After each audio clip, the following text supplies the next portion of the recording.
All right, everybody ready? We're going to start our Selma City Council special meeting. It's a community goal setting meeting. It's April 2nd, 2026. It's 2 p.m. in the Selma City Council chambers at 1710 Tucker Street, Selma, California, 93662. The teleconference phone number is 301-715-8592. The webinar ID is 891-6864-5005.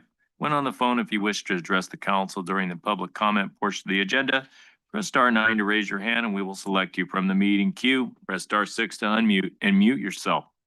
We invite all community members to join us for an informal goal setting session with the city council. This is a great opportunity to share your thoughts and ideas that will help guide our future budget planning. Your input matters. Notice to meeting attendees, members of the audience shall not engage in disorderly or boisterous conduct, including the utterance of threatening or abusive language or other acts which disturb, disrupt, or impede or otherwise render the orderly conduct of a city council meeting infeasible. Would you call the roll, please? Councilmember Avalos. Here. Councilmember Oseguera. Here. Councilmember Trujillo. Mayor Pro Tem Guerra. Here. Mayor Robertson. Here. Potential conflicts of interest. Any council member who has a potential conflict of interest may now identify the item and recuse themselves from discussing and voting on the matter.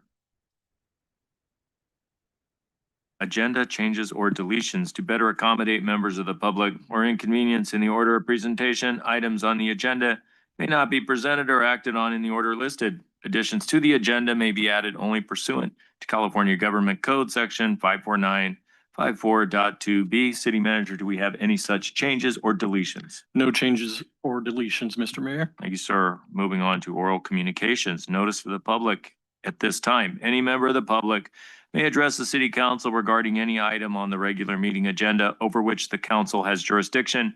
No action or discussion will be taken on any item not on the agenda. Issues raised will be referred to the city manager for review. Members of the public are asked to limit their remarks to 3 minutes. Does anybody have anything they'd like to say at this time? With that, we will move on. Do we have anybody online or on the phone with anything, any oral communications at this time? Mayor, I see no hands raised right now. Thank you. With that, we will move on to our main event today, which is a goal setting workshop. This is going to be a discussion regarding fiscal year 2026, 2027 goals and priorities to incorporate into the budget. City Manager. Yes, thank you, Mr. Mayor and Council. As stated, this is a policy setting workshop. This is not a budget adoption. What we're looking at doing today is identifying departmental needs for council consideration and identifying council priorities as well while receiving direction from council. This is to establish the framework of the 26-27 budget. Staff is currently working on that diligently right now, and we are trying to emphasize alignment with the city's long-term visions and goals, and that comes from having these types of meetings.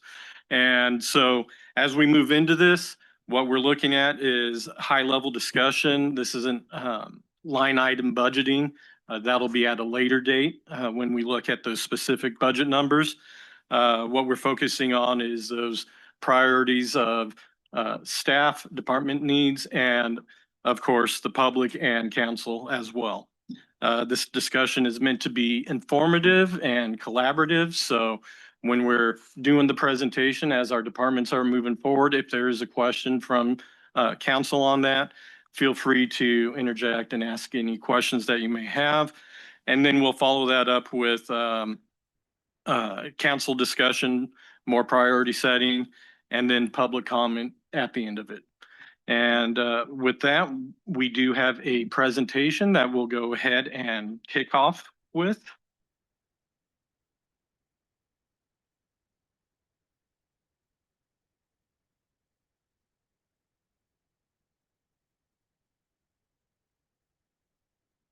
Patrick, do we have that presentation?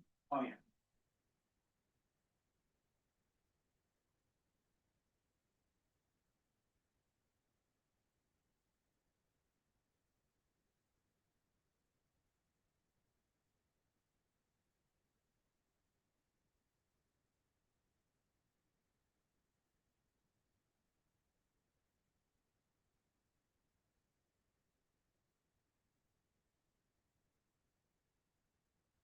Right, next slide.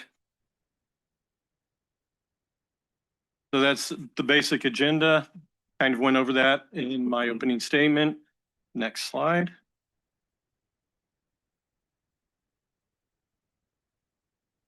All right, so we wanted to let you know about some of our initial budget assumptions that we're looking at for incorporating into the next budget. Sales tax, we've met with our HDL consultants. It remains relatively flat right now. It's about 1.5% is what they're estimating, which gives us that figure right there. Measure S is in a similar situation as that with 2.7 million estimated. We are anticipating, will be anticipating in this budget loss of Measure C funds, as we do not know what will be happening with the citizen initiatives that are out there. So that's a quarter of those funds that totals $230,000. Additionally, with some of the current MOUs, we are showing about an average of 6% increase in personnel costs related to pay and health.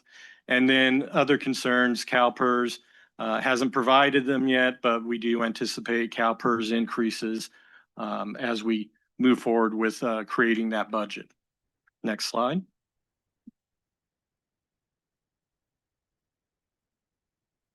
And so now we're going to go into our departmental needs. Each of our departments here have a slide or two that they will go ahead and talk about some of those priorities that they're looking at. And as I stated, if there's any questions, then we can have council ask and we can have public interact as well. Next slide. And we'll go ahead and start off with our finance department, Director Moreno. Thank you, Jason. Yes, Mayor and council members. So for the finance division, right now, we're currently no asking for no requests at this time. Our current focus right now is solely just the full implementation of Tyler ERP Pro. We have successfully implemented the general ledger, accounts payable, cashiering, and accounts receivables. As well, currently now, as of this week, we've started working on the bank reconciliations. We're going to start working on fixed assets and as well as project accounting. Again, this is going to help the finance division for the workflow and efficiencies. As far as strategic direction going forward, we're hoping for the budget award, not this year, but the following year as well, and to also to complete the fiscal year audit for 25-26. Yes, yes. Department staff, or are you short? We are currently fully staffed. Perfect. Thank you. And it looked like the audit's going to be on the next agenda, so we're ahead of the game this year on that. That's correct. I think last year was in May. We pushed them and they worked really, really hard, staff, to get everything in. They'll be coming up at the next council meeting. Great. Yes. Thank you.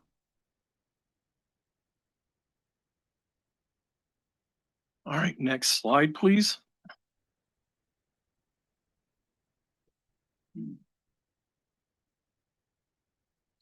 And for this, I'll defer to our city clerk.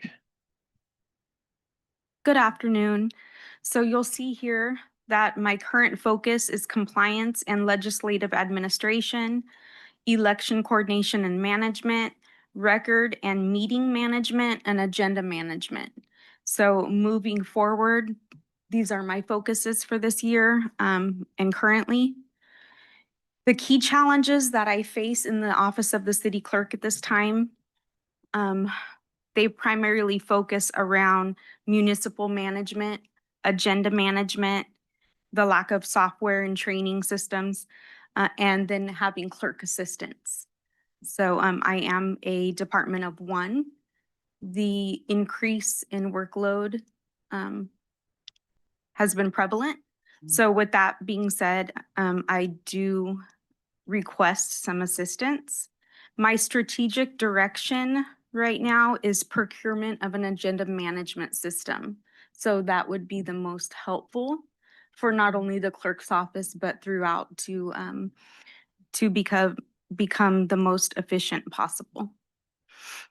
With that said, I would also like to implement department cross-training so that when we do have absences, in the city clerk's office, that we can have someone step in. And then next slide on that, please, Patrick. And these are some of the operational needs that Clerk Carlson was talking about related to agenda management software. We are currently looking at various ones, and that can range from about 30 to 42,000 for initial implementation of that. Currently, the way that it's managed right now is through our documents are submitted in Word and then they're converted over in PDF, which is nice when it works, but when you're dealing with large agendas and stuff at times, sometimes those can crash and cause issues on getting stuff out in a timely manner. And then, as she stated, there is a request for a part-time clerk assistant or office assistant two. Currently, none of the personnel staffing requests that you'll see in these slides are within the budget that we're working on right now. But these are requests that we are currently examining. And then, as mentioned, looking at technological implementation in order to increase organizational efficiency. And any questions? I have I'm sorry. I have a question. Can you explain what the Civic Plus and the Granicus Legistar are? They are both agenda management software programs. Those are the two most commonly utilized, and those are the two with the best ratings.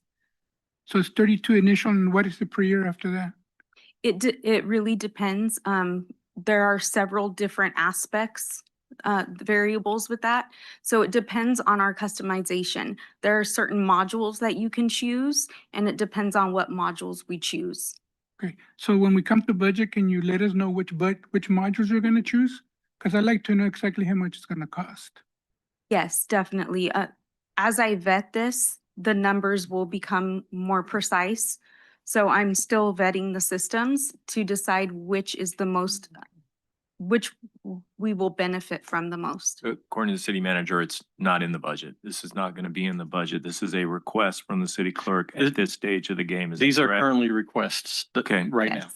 Yes. Another item is on the assistant, the administrative assistant position that's now open again. Is there a possibility of that person doing some of this work with the city clerk as well? Yes, that is a potential, and that's something that is being looked at as well. Not only that, but it's being looked at as whether that position continues as well. You're looking at whether to continue Correct. filling that position as well, and if you don't, then that will just be will that be an unbudgeted position that we don't have to allocate money towards even notionally? Potentially. Okay, and then in terms of your time, I understand you spend a lot of time on Public Records Act requests, so That is so people from the public are constantly sending in Public Records Act requests, some more than others. Yes. Would that office assistant be able to assist with that activity? That is the intention, is to have someone that can step in and assist with that. I would oversee. However, that would be their primary function. The acquisition of Madison AI is a software program for the city, which we've gone over. I think it was like $50,000 to acquire it, but it's not going to cost that much. As Councilmember Oseguera said, it's less each year for that licensing fee. Does that acquisition help you to research those documents that It people does. are asking for? It does, not only for my research, but throughout the agency.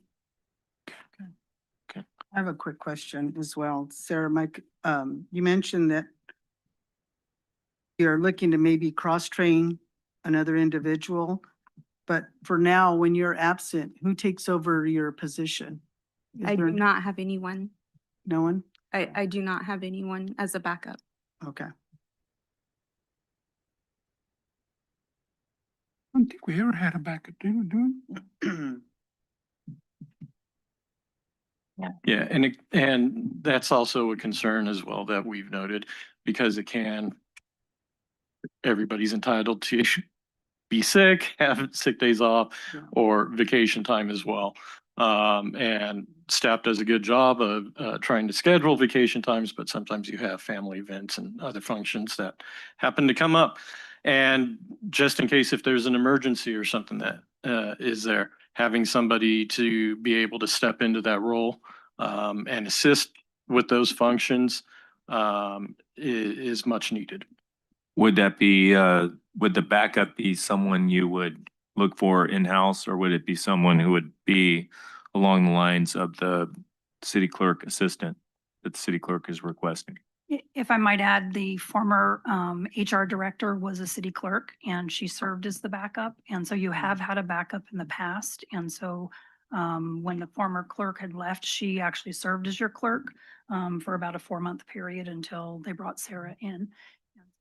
So the clerk's office had a backup previously, but we have not identified one internally right now. I have another question there. Forgive me. I'm, I know, the city clerk's responsibilities are, and sometimes, there are some issues that, have to come out and meetings the person has to be at. And you do need a person that, a backup plan as far as, to alleviate some of the issues. But now, I'm old school here. I'm looking myself, if one of the finance department, if someone's over in the finance department, or for example, even Jose down there, or in who's ever department, to be cross-trained to assist you. Certain days, you have to be at a meeting. I understand that. And certain days, like he says, emergencies, you're sick, whatever, it happens. It's no one in life, it happens. And you got to have a backup plan, or, and I'm a firm believer in contingency, action plans behind the, situations when it happens, like with Jason, if something happens, there's a backup plan. Always a backup plan. So, and I'm a firm believer in that. At the same time, I believe in training people myself in-house. I come from a corporation where we train people in-house, because if something happens, they'll be able to step in. They know the system already. It's not like we don't have to call them in. They're there already. You know what I mean? It's to me, it's cost effective, very intelligent to do this way, logical. And I look at those things overall. That's my opinion. I have a couple of things on that. Perhaps we need to look at hiring a full-time office assistant that could fulfill that need. And the reason I'm saying that, because when you take people from one classification and you put them in another, that's a working out of class, and that's a no. So something to think about when you're saying we're gonna train Jose or whatever. His classification is completely different. He can go to the union or to us and say, I'm working out of class, man. You're gonna pay me more. So I think if we hire a full-time assistant, the person can be trained to fulfill the needs of helping her or whoever else who need it. An idea. Thank you. Thank you for that feedback and input. All right, next slide, please.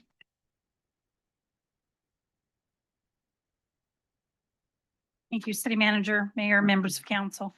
The Human Resources Department is continuing to improve our processes and efficiencies while maintaining and decreasing costs as much as possibly.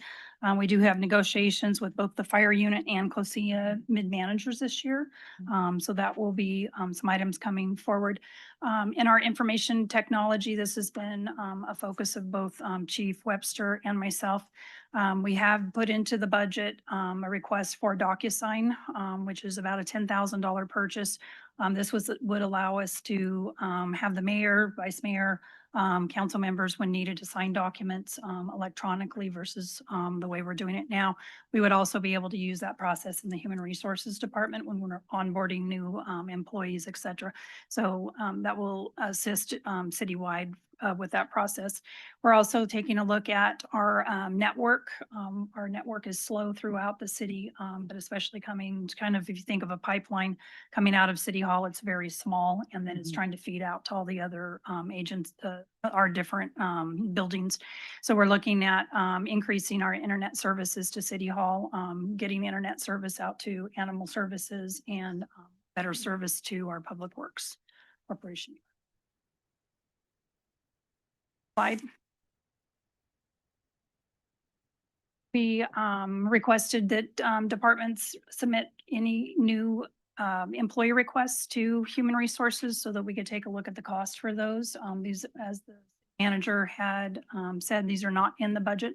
These are requests that have come in, and it'll be highlighted in the department overviews today.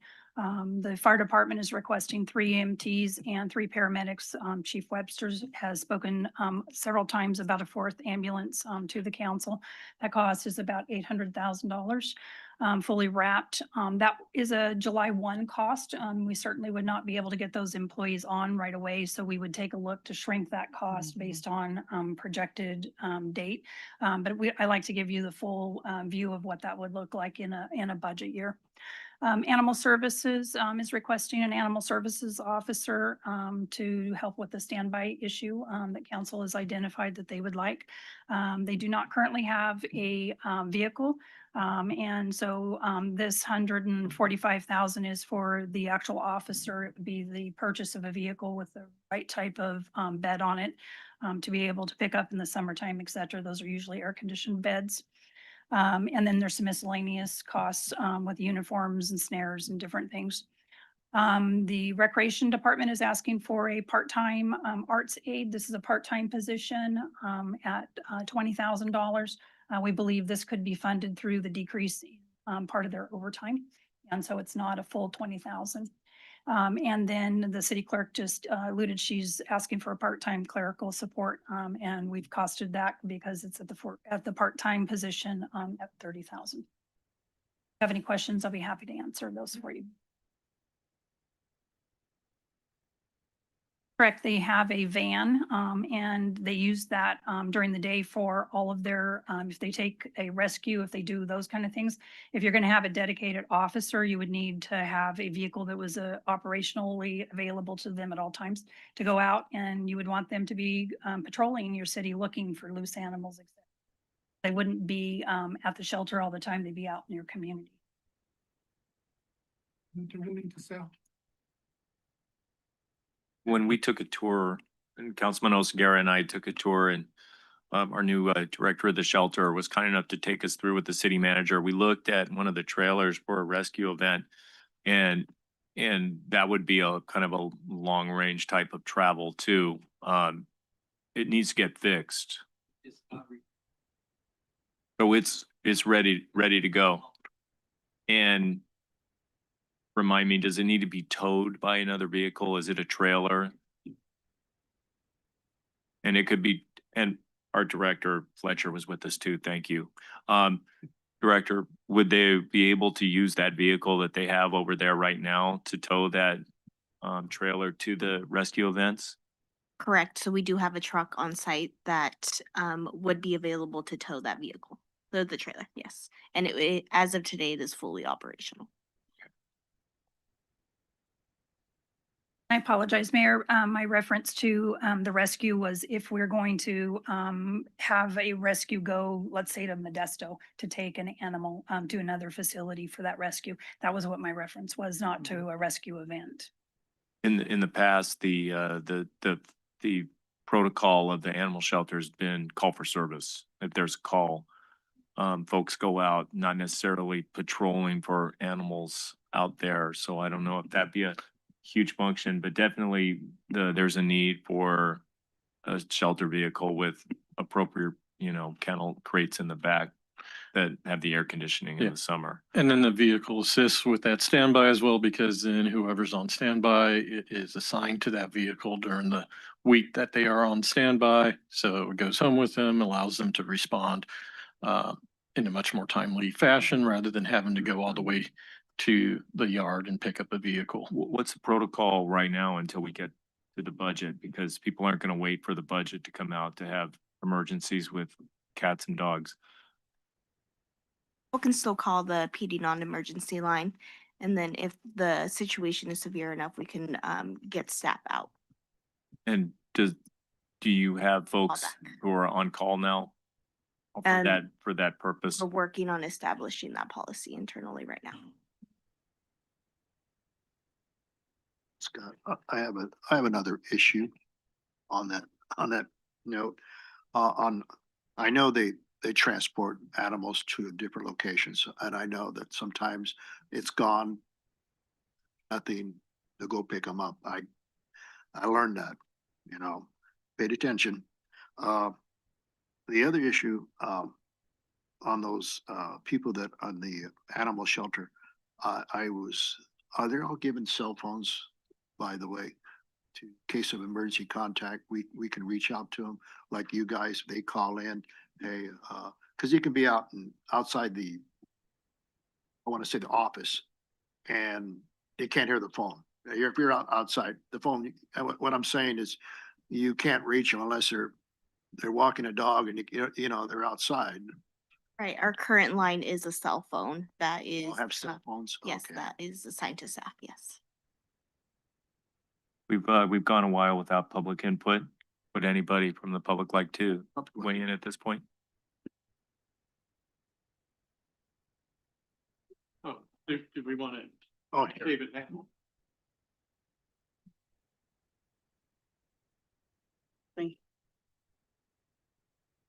1057 Mill Street, Rose Robertson. Just quickly, can somebody just give me the total? Is it about 650 that the taxpayers pay right now? Can you give me the total? Please, Or The animal shelter. for the Department of the Animal Shelter with all the staff that we have right now, staff. Before the request of 145. What is the amount? We're very, very high. I just want to remember that accurate amount.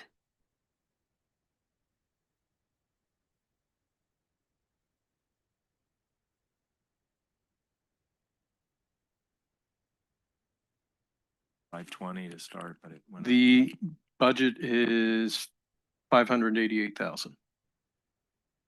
How many on staff with that amount? 5.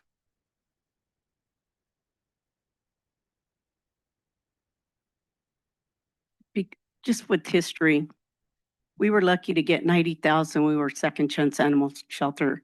We paid for workers' comp insurance, directors and officers, and a full-time ACO on staff, a full-time ACO who was trained, who was able to go after hours if necessary, if they didn't go towards the tree, the calling of the tree, which was the board members and volunteers. So I'm just really confused. Are we gonna have a full-time ACO? We don't need our officers to be going after our, these animals that are in need or need to be sent to the vet. We really, truly need a full-time ACO. I'm just beside myself with this amount here of our taxpayer money that is going towards the animal shelter for how many years now? Let's see, when the former council took over and eliminated it, just to eliminate it when it was working extremely well with 90,000 if they were lucky to receive for payroll. We are at 588 plus they want to add 145. I understand you guys should have had a really nice vehicle previous to all this. This would save, you guys trying to throw the animals in these type of heats in our Central Valley. We even had that done correctly. So I just really need to let this city and this staff truly understand the fact that we keep climbing, and I'm still not hearing a full-time ACO who can be out with all these emergencies. And, we do have after-hours emergencies when animals get hit, cats get hit, whatever it is. It should be a really easy thing. I'm just, we could have just even been in heaven with $150,000 during that nonprofit organization time.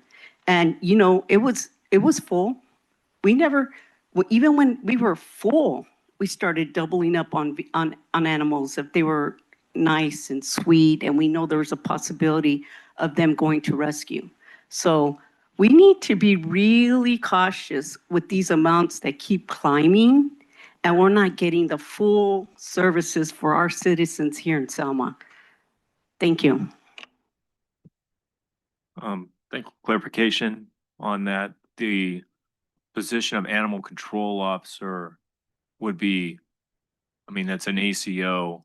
Would there be current positions who do the same thing as an animal control officer at the shelter?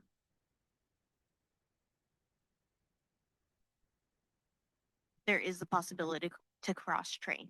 And is there a reason that we don't call them animal control officers anymore? Is that industry standard now? Is that where the city is? What's the reason for not having the ACO and like deputy ACO position, that kind of thing?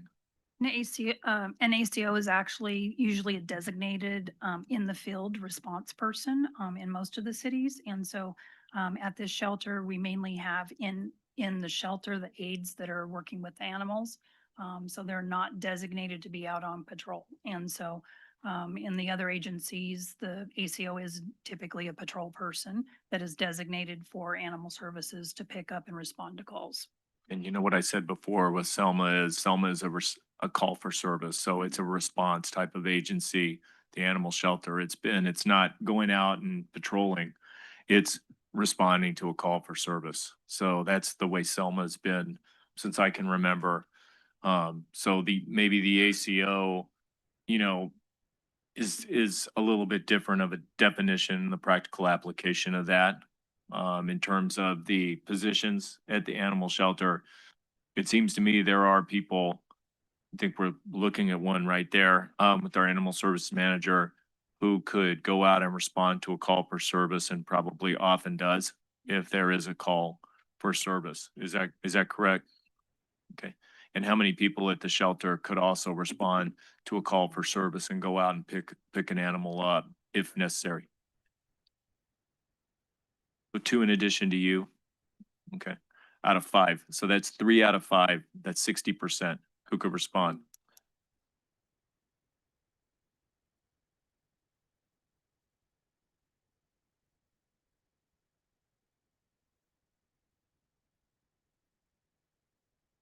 Would this new manager that's being looked for, this new animal services officer, is that a synonym for animal control officer that would do the same thing? Yes.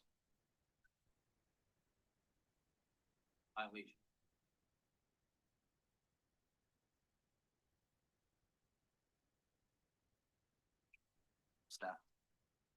Thank you. Thank you for that.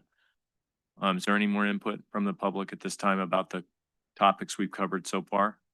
I just want to make a comment as well is looking at the staff and the amount of money that we're paying into the animal shelter. I would like to see a full-time ACO. So, and I would like to see that be a cross-train from the 5 staff that you have. I really don't think with the amount of dogs that we have there, we need to look for additional staff. That's just my feelings. My other feelings is, and I've always voiced this in the past, is we don't pay our officers to go out and go after animals or pick up animals. That's not what we pay our officers for. Our officers are there for our safety, for the citizen safety. Now, I can understand if you got 3 pit bulls that are attacking an individual and that person's about to, pass out or really get harmed. I can understand that. I can understand they're calling out PD, probably EMT, because this individual's probably very hurt. That I can see. But to call our PD because you got 2 dogs roaming around, that's not PD's job. It's my comments, okay? That is ACO's position to do that. So that's just my feelings, and like I said, I've always felt this way. And I hope that we can finally get this department straightened out, because we're going on 2 years now, 3 years on this. And I think that we really need to get this department straightened out, okay? Anybody else with a comment?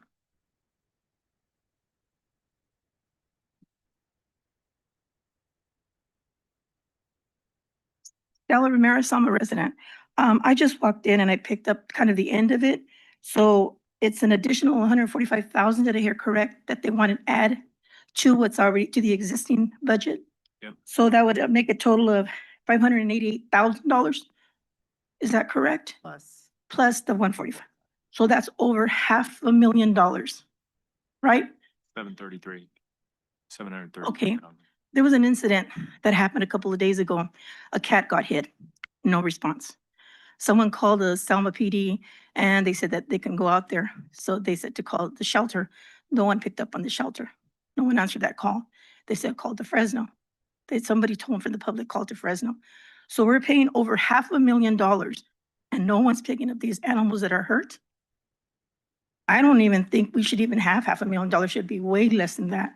It's too much money being spent on things that aren't happening. So please reconsider this amount, because it's a lot of money. I've been by the shelter. It's never at full capacity. There's empty cages out there. There's probably like maybe 3 or 4 dogs. So in my opinion, it's way too much money, too much taxpayer money for things that are not getting done. It's not the full service. If you're going to get someone, hire someone that's going to be there available 24/7, but not with this kind of money. That's just my opinion. Thank you. So most of the payroll for the city, thank you for your comment, is payroll. It's operations, it's payroll.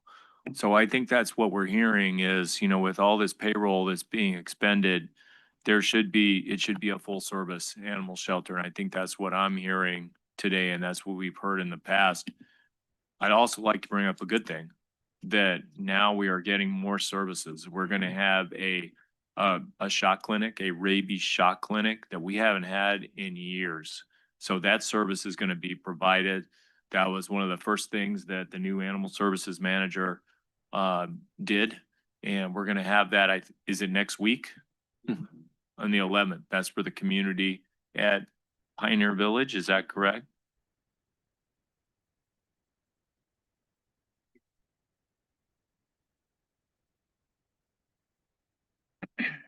And I appreciate getting the hundreds of pounds of complimentary dog food from Walmart as well. So there's some good things happening there.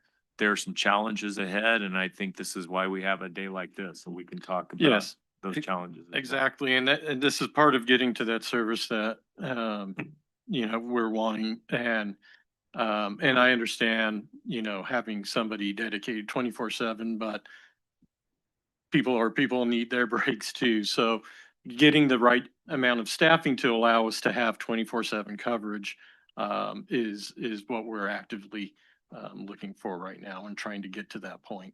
So that way we don't have any of those gaps like what may have been witnessed the other day. Yes, sir. Yes, I'm Brian Maris. I also agree with some of the citizens as well. 145 additional for the shelter is just way too much. I've had multiple incidents that have happened after hours, after 5, when the shelter is closed, and I'm there waiting for PD. And I know it's not their fault because they're on calls. It's not their fault, but I just sit there waiting, like not knowing what to do. So as a taxpayer, it's very unfair. It's very unfortunate. It's very disappointing as well. I can understand that if they were at full capacity, like the way Second Chance was back in the day, I could understand. It would be more helpful. that way. But, you know, I constantly pass by as well. I haven't gotten the chance to get off to see the shelter itself, but from what I see on the outside, the cages are always empty as well. So are we still picking up animals as well from Kingsbury and Feller? Are we still receiving funds from them? We do have the agreement with Kingsburg, but we are reviewing that scope with them, so to try to bring back some of our services and focus on our area. I think that should be eliminated as well, Fowler and Kingsbury, because we need to take care of our animals first. Like I said, I've been out there multiple times. I'm an animal lover, and I would hate to see an animal get run over. I've saved multiple animals as well. So it's just very disappointing that we're not at, you know, full capacity. You know, we should be collecting all these animals that are here in Selma first, rather than worrying about other people's animals. You know, like I said, it's 145 is just way too much. I think that should be applied somewhere else. There's a lot of things that we need in the city that could be applied to as well. Thank you.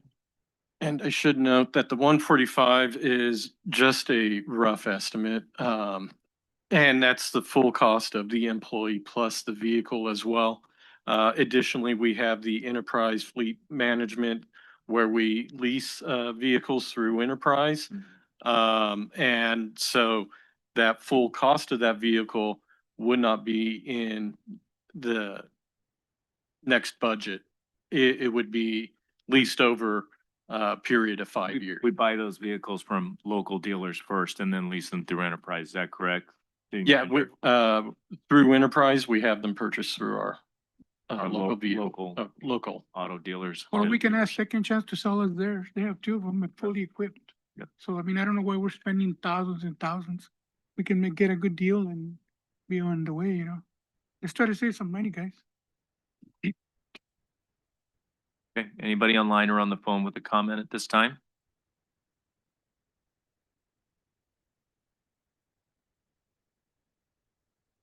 Okay, are we ready to move on to the next presentation? Next slide.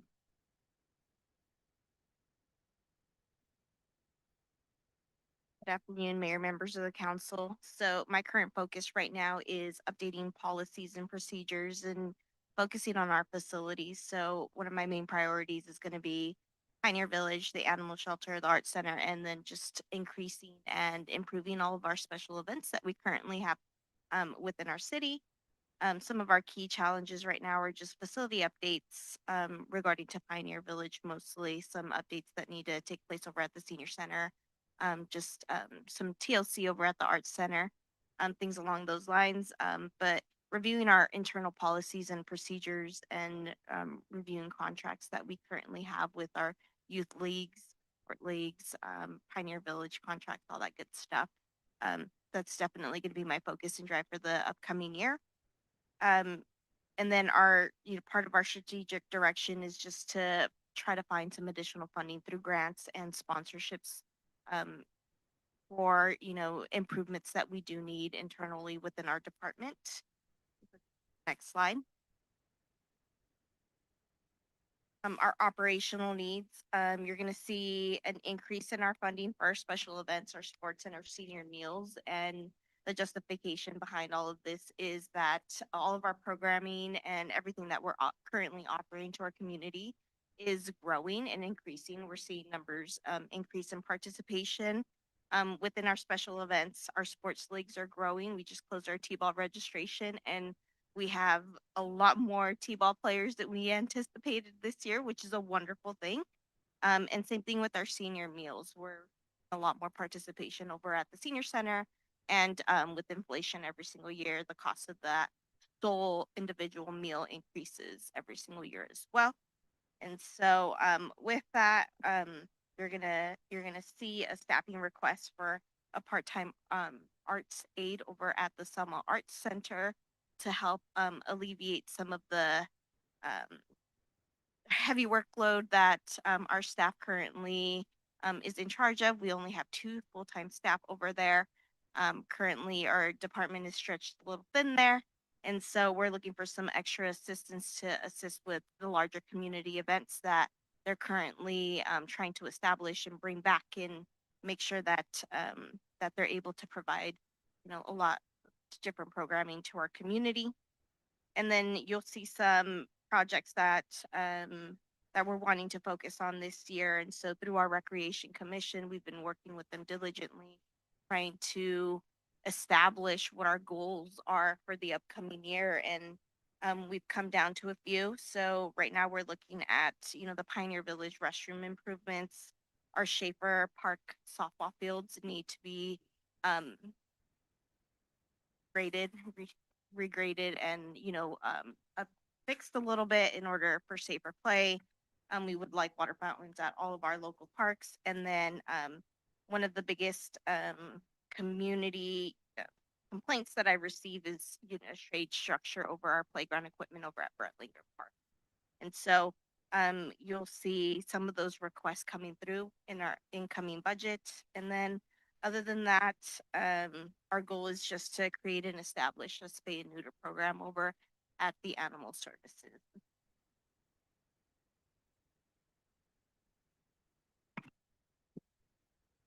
Any comments, questions to Director Fletcher? I have a question. I know you have an event coordinator for Parks and Rec or your department. Is she able to assist the Art Center with their events?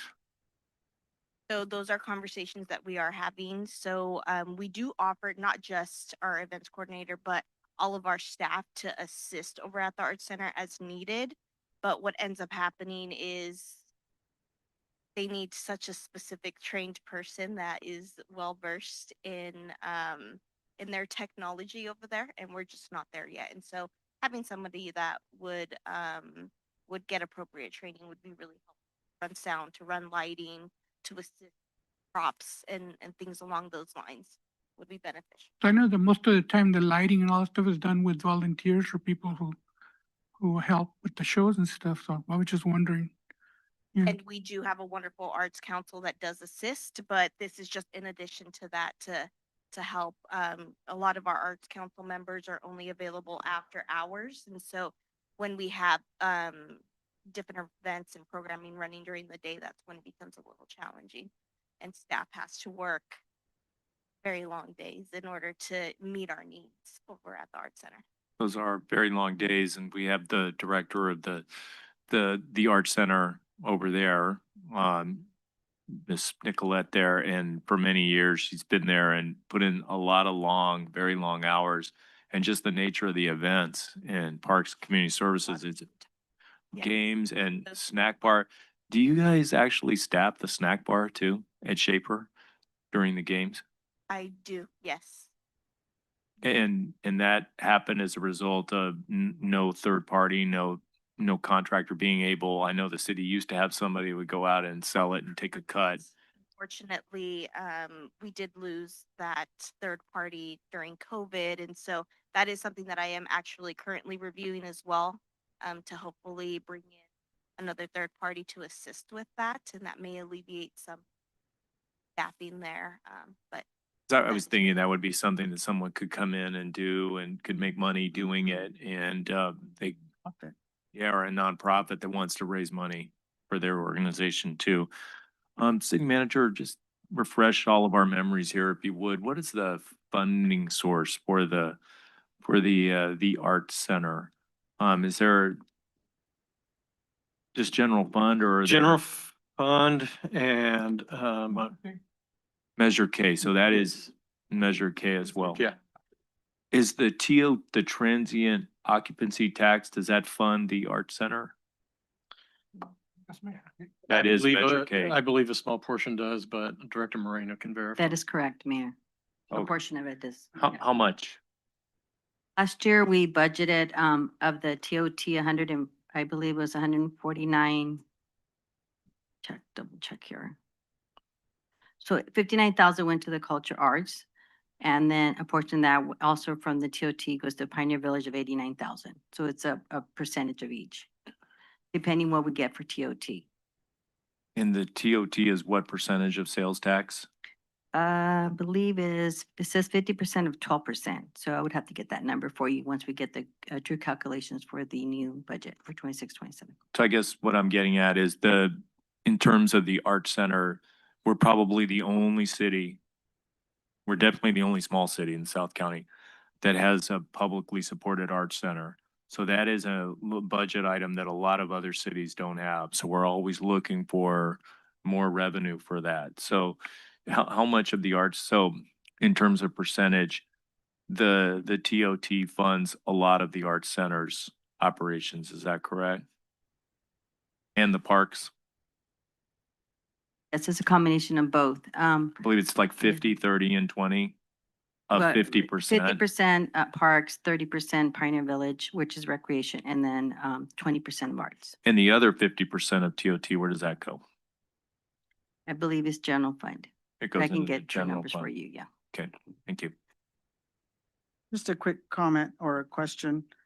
Director Fletcher, I believe that last year you guys were awarded a grant, right, for the Art Center? Am I correct? If I believe, we applied for the California Arts Council grant and we were not awarded. Not awarded. Okay. So will you be applying for any grants to help support some of these?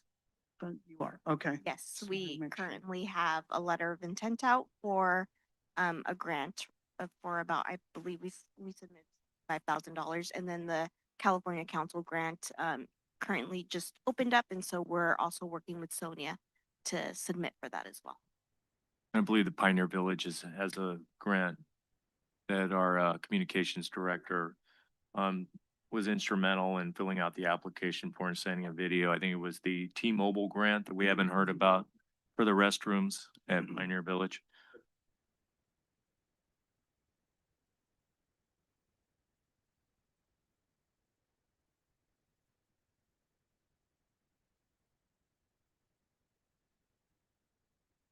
Anybody else? Anybody like to make a comment?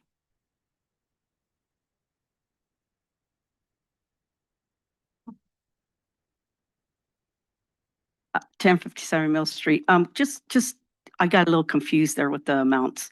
TOT is how much exactly? Regardless on where it goes, how much is the total per year? Victor? TOT. She's looking.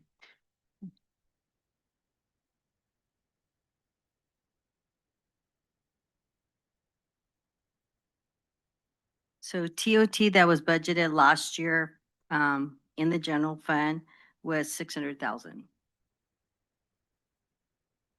And between that, Pioneer Village receives 89,000 a year. Budgeted last year was Pioneer Village was 89,400 and Culture Arts was 59,600. And then we have 149,000 that went to parks. 4108. And they're requesting another 420 for Pioneer Village restrooms. Schaefer Park, is that 420 or is that the total? On the very bottom of your guys' community service priority request, is that the request? Yes. Request, okay. That is like the yes. request. It's a breakdown of all the different projects that we're currently looking at improving.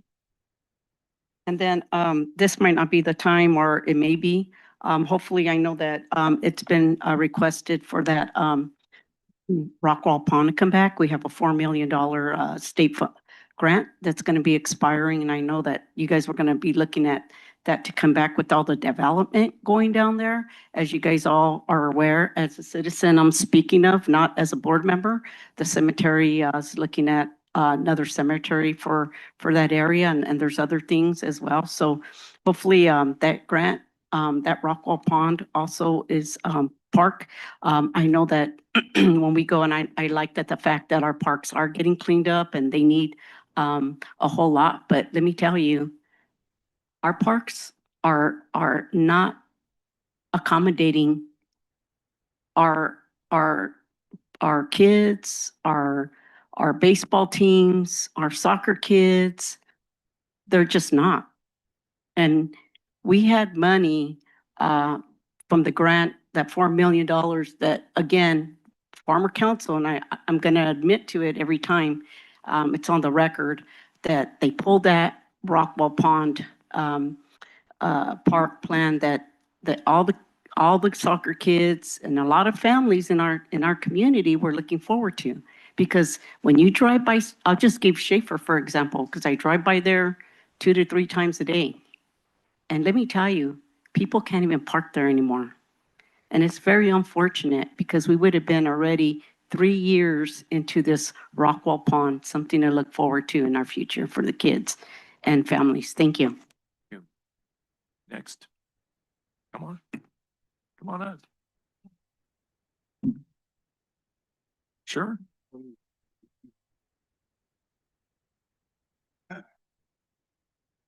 My name is Dwight Nelson, and Want to speak in the mic? hi, my name is Dwight Nelson. I'm here about the TOT tax.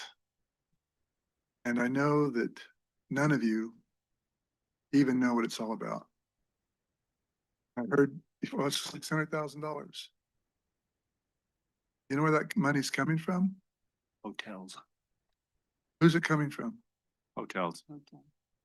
No, the hotels get their money from somebody. Who brings that money to Selma? The people that are driving through Selma. Does Selma have a recreation facility like Disneyland? Maybe a lake for boating? Maybe a place to come and camp out? No, we don't have any of that. We're not a place where people come to stay and visit because we have these great facilities like Pioneer Village. There are people that are traveling through Selma that use their iPhones now where they didn't have them before, and they can go on their iPhone as they're coming through Visalia looking for a place to stay. And they see what it costs to get a hotel room in Selma. You charge McDonald's a TOT tax? Mr. Mayor, Not yet. not yet, but you want to? No, I don't want to charge anybody any taxes, but we have 4 hotels, so obviously it's not keeping, people from coming in for a profit motive to make money in Selma. We have lots of hotels in Selma, so people are finding a way to make money. Last year, you took $213,000 from my hotel. I lost $134,000 last year. And we find more and more often the people are going, you know what? What's this other tax for? We'll stay here one night. We're not coming back because everybody's looking for a good deal, for a good night's stay, a clean facility. And that TOT tax is a killer. It is a killer. And it's not fair to the traveling public that we get because that traveling public is not coming here to stay to enjoy the wonderful things that Selma has to offer. They can go to Walmart anywhere. They can go to McDonald's anywhere. And they're coming mainly, our guests are mainly coming for the agriculture community. Sun-made raisins, Lion Packing. They're buyers that are coming in to spend 1 night, 2 nights. And the TOT tax is an absolute killer. And it's nuts. It just doesn't make sense. On the, was it the 8 hotel, is that what it's called? Or Section 8 hotel, pardon? What? Super 8 hotel? You charge a TOT tax there? All hotels get charged. Just asking. Yeah, all You got hotels. all the people here. Do you charge a TOT tax? I on don't the charge Super 8? anybody anything. It's the hotels that get charged like every other city. But I'm You've just been to Vegas asking, lately? does the Super 8 pay a TOT tax? Did you see your resort fee and your TOT? I mean, I'm not comparing us to Vegas. I'm just saying it is a reality that in cities, there are transient occupancy taxes charged. I don't like taxes at all. I'm a business owner too. But what does it fund? Why do you think I just brought that up? It funds things like the Arts Center that we wouldn't have That's money not for what in it our started small out town. to be, Scott. That's not what that started out to be. What it started out to be to tax people that were using our facilities in Selma. And you were using that money for that. But then that changed. Then it got put into the general fund. Now you can use it for anything you want, to have the dog catcher. I'm explaining this. The TOT tax is not fair to the traveling public that comes through Selma. It's not. You're the highest. You guys are the highest. 12%. So pardon? 12% is the highest. Yeah. Yes, it is. Fresno's 8. Okay, you are the highest. There's Lemoore. There's Go ahead. 12. Tell you lower than it. So what happens is these businessmen that are coming and staying in our hotel, and it's mainly business people, they go, you know, we're on a budget. We're sent out here from Chicago to come out and buy raisins from Sun-Made Raisin or Lions Packing or whatever. And we're on a budget. And at our office back in Chicago, they identify where we're gonna stay. And when we come out, we have a reservation, the Holiday Inn, Hampton Inn, whatever it might be. And we find more and more and more, they're dropping us because of that TOT tax. And it just isn't fair. It's just not fair at all. For like 3 years, 4 years, maybe. I've been trying to get to come in and be able to sit down with somebody at the city to talk about this. What happens is we have to come in before this whole massive group of people that you guys are gonna say, oh no, we gotta have that tax. We need that money for Pioneer Village, and we need that money for, you know, it's silly. It's not what it's for. And it's too high. And I ask you, please lower it to 8%. Answer is, Consideration of that would be on like a future budget agenda, not budget agenda, it would be on a future council agenda. That would be a specific policy change. I'm no fan of any kind of tax, none. well, tell, But like I said, this goes 50%. 50% goes to the parks, infrastructure and operations and look, the arts center. The other 50, let me finish. The other 50% goes to the general fund. So it used to be 6%. When I got on in 2012, the TOT was 6%. And the thinking was there was too much money being left on the table. So maybe it's time to go back and take a look at it and just see how much we're bringing in from the TOT. We got the numbers, but what if we did lower it, where would we make that up? And how would the city be able to make that amount up if the TOT tax did go down? So what I'm saying is, not saying we're gonna do it, not saying we're not gonna do it, but we can look at it. Fair enough? Fair enough? okay, can I ask another question? Sure. What is the Super 8 to pay? I don't know. Well, your people are all here, and I know that somebody knows. Super 8? But we wouldn't be What able does the Super to, 8 pay? we wouldn't be able to provide what each business pays. We're not allowed to give that information out. That's confidential. So I can share what, Mr. Nelson's properties, pay in taxes, as much as Super 8, unfortunately. So what we could do is bring it back as an agenda item if the council agrees. We'll Scott, bring it back. hang on, Scott. Let me say something, okay? Let me just finish, then you can Oh, go chime ahead. in, but Finish it. so we could bring it back as an agenda item, take a look at it. I hope you folks will come out for that and offer your input. And in the meantime, you know, you can offer your input, but I'm not saying it's a yes or a no. I'm saying we just haven't looked at it in a long time. So maybe we can look at it Then let me again. ask you this question. If you can't tell me how much Super 8 pays, can you tell me, do they pay? Do they pay a transit tax? The hotel, as a hotel, they would be subject to the TOT. Yes, Are they a hotel? yes. Isn't that where the homeless people in Selma live?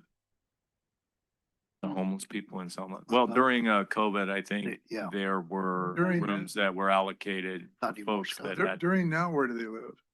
We're kind of getting in the weeds. Let's just stick to the budget. We'll look at it again. This is why, see, that's why I don't want to come to a meeting like this, because you can't sit down and just be honest, be forthright. But there's Tell us what's more going on here than just TOT. So we're trying to look at the budget and the department. So we'll get there, but that's gonna be a specific item. Councilmember Avalos? you have- Dwight brought it up.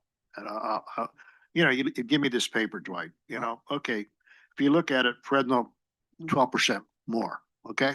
Yeah. And then you look at Fowler, 10%, small community, 10%. You know, real smaller than us. We're 3 times as big as them, right? And it doesn't say where their money goes to, okay? And it's done, neither does Fresno, okay? And I mean, Selma, at least we identify 50% goes to, you know, the arts, the parks. We understand that. We get that. But The taxes. I mean, the question is, don't you like to help the parks, Dwight, Art Center? Are you against it or what? Thank you for asking. No, I'm just asking. I'm the a straight up largest question. taxpayer in the city of Selma and have been for like 30 years. Okay, I provide more tax dollars than any other person in this town. So don't say, don't you want to, I do more for Selma. It's crazy. oh, no, no, no, I It is. didn't say People- that. I Right. live in Fresno now. People in Fresno say, why do you put your money in that damn town? I said, because I've done it my whole life. Everything I've earned has gone right back into Selma. And when I see something's wrong, like this transit tax, why should we be at 12%? 10%, okay, 8% would be great. It would at least help us tell the customers that come by, hey, we don't have that 12% tax that Fresno has. You need to stay here. Because we need more people staying in Selma. That hotel costs money. I lose money every year. I lose money every year. And I go, this is nuts. It doesn't make any sense.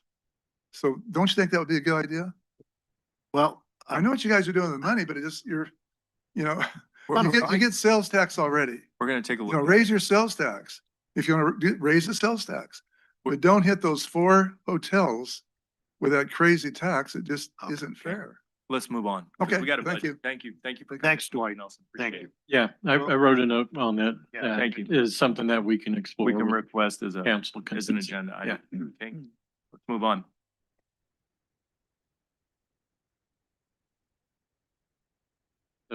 Sorry, next slide is fire department and I'll let Chief Webster take over. All right, good afternoon, Mayor and Council. My section of the presentation for the fire department, starting off with the current focus for the department, is expanding service capabilities to meet service demands. And it's a fairly broad statement, but ultimately we provide a multitude of different services between fire protection services, EMS and ambulance operations, training, public services like community CPR. What our focus is to expand upon all those services to meet the demands for those services. And so with that, we've done a great job here in the city of Selma on the fire protection side. We currently staff 2 engines and a ladder truck within the city limits. On the EMS division, we've been on a steady growth plan over the course of the last few years. This last year, one of the adopted budget items by the council was to bring on a 4th ambulance part-time. For this next year, we're looking to bring on that 4th ambulance 24 hours, 7 days a week. And so with that, the service demands call volume last year, our ambulance division ran just over 6,100 calls, which is a significant number. Our exclusive operating area that we got established in 2024 is 125 square miles that covers the city of Selma, the cities of Fowler and Partlier, as well as all the unincorporated areas that we serve within that area. That 4th ambulance will, one, mitigate the dropped calls that occur in our exclusive operating area, and then also will allow us to support the EMS system that serves our neighboring communities as well. And so as we cast a larger net to those communities by bringing on this 4th resource, it also brings on the potential for a greater amount of revenue to bring back to not only cover the expenses associated with that ambulance, but also assist in supplementing the cost for fire suppression as the model does today. Key challenges that we face today is fire administration support, EMS service demands, facilities and fleet replacement costs. And so over the course of the last 2 years, we've had multiple meetings regarding facilities, the exorbitant costs associated with that, as well as the cost for fleet. We have an aging fleet in both fire suppression as well as EMS services. We have a very good model for our replacement plan for ambulances this year, and I'll be covering that on the next slide.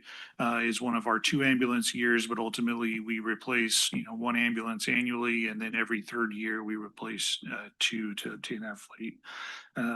Strategic direction, before I get into all the weeds of those costs, is growth in service capabilities, solidifying the funding for facility and equipment replacement.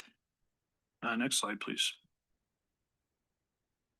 So operational needs for the fire operations fleet, we have currently we have 3 fire engines. Our oldest one is a 2006, so it'll have its 20th birthday this year, and that exceeds the recommended service life for a fire apparatus by 5 years. We've been able to keep that just running through a pretty robust preventative maintenance program, and then also just out of necessity.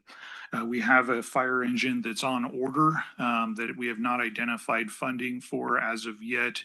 That engine will be ready to go, not this coming fiscal year, but the following, which would be the 27-28 fiscal year.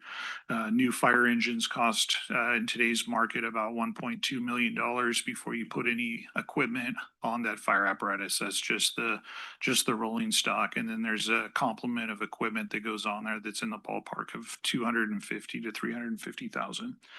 That's a note on here, not as a consideration for this fiscal year, but just as a something for you to consider as we appropriate funds for fleet replacement into the future. The next item on there is a command vehicle for 125,000. The last council meeting, the approval of purchase of a command vehicle was approved by council. That was budgeted in this current fiscal year. This is an additional command vehicle which will have or allow for all of our battalion chiefs to be in four-wheel drive pickups. And again, just to highlight that our purchasing and procurement plan policy allows for us to purchase those vehicles locally. The funding for that vehicle would be coming out of our equipment replacement fund, which generates revenue from our state fire suppression reimbursement. A portion of that reimbursement is for equipment, and so annually that generates revenue that we can utilize for that. Next option is the next item, EMS operations fleet. We have 2 ambulances requested for this fiscal year. One ambulance was approved previously in November of 2025. That is on order and is due for delivery, I believe, in June of this year. I'm sorry, that is not. We have one ambulance on order that's due in June. The one that you approved in November is due in March of 2027. And then we'll be requesting another ambulance that would be arriving in June. And again, our fleet replacement plan for those ambulances is 1 ambulance annually and then 2 ambulances every 3rd year, which allows us to have 8 ambulances on a 6-year cycle. Staffing requests, Deputy City Manager Fallard already touched on this, which is an EMS division personnel, and this is the staff to bring on the 4th ambulance in a 24/7 capacity. There will be some salary savings in the budget associated with the part-time salaries, and then also we are planning on an increase in revenues from that department as well. Capital projects. Fire Station 1 and Fire Station 2 both have some items, and the dollar amount's not on here for improvements. Station 2, we house an engine company and an ambulance there. Currently, they have 1 restroom that services both males and females, and what we want to do is just remodel that to have 2 single-use restrooms to mitigate any of the privacy issues there. And then we're also working on a project to replace the drive apron that is in the front of that station. That may come this fiscal year, but if not, it'll be part of the plan for next. Station 1, we're currently going through the roof replacement for that. There's some water damage to the sheetrock inside of the apparatus bay, and we want to get that replaced next fiscal year as well. We're currently working through the EMS facility planning and design, and that will go to construction, and it'll be split between this fiscal year and next, and so there'll be some money there. And then the last portion is the new fire station design. That project has been placed on hold as we work through the details for that EMS facility, but ultimately my request to council coming up would be to continue to work through the design so we have a shovel-ready project. That way when funds come up that are available, we can capitalize on that to get that project done. That completes my report if you have any questions. With any questions for Chief Webster? Yeah, Chief, you mentioned we'll be getting an ambulance June of this year or June of next year? Yeah, so June of this year. Yeah, I apologize for the there's a lot of moving parts in the ambulance division. So we currently have 2 ambulances on order. There was one funded for this current fiscal year, 25-26. That ambulance was ordered a year ago, roughly. That will be delivered June of this year, so this fiscal year. And then in November, I brought a decision item to council to order another ambulance that would arrive in the upcoming fiscal year, which is 26-27. That ambulance has also been ordered and will be included in the appropriations for this budget. And then I'm requesting a second ambulance for that fiscal year as well, which would be delivered the following June. And so there would be 2 ambulances delivered in fiscal year 26-27, and then 1 ambulance delivered at the end of this current fiscal year. On the other note, Chief, now that will generate more revenue for the city of Selma. Am I correct? Bring that extra ambulance, you know, as it is now, we're generating money, but this will actually generate a little more. Correct? Yeah, so the ambulance division, we've brought on a 4th ambulance for 12 hours a day, 4 days a week. For the first quarter of 2026, we've seen an increase in call volume or incident response, not call volume, an increase of incident response of roughly 6% and an increase in transports of roughly 10%. And so we anticipate that bringing on that resource in a 24/7 capacity would further increase the response and transports. With regards to revenues, there's a lot of complexity to how that gets calculated. We're going to see an increase in cost recovery through the PPGMT program, which is one of the federally and state subsidized reimbursement programs. We've been receiving the 2024 rate through all of 2025 and to current in 2026. There is money now getting pushed down through the feds to true up 2025. So we should anticipate seeing that over the course of the end of this fiscal year and the beginning of next fiscal year, which we'll see an increase in revenues there, as well as the increase in revenues or in call volume. So ultimately, we should be seeing a per call increase on average, as well as an increase in calls. So overall, increase to our ambulance division revenues.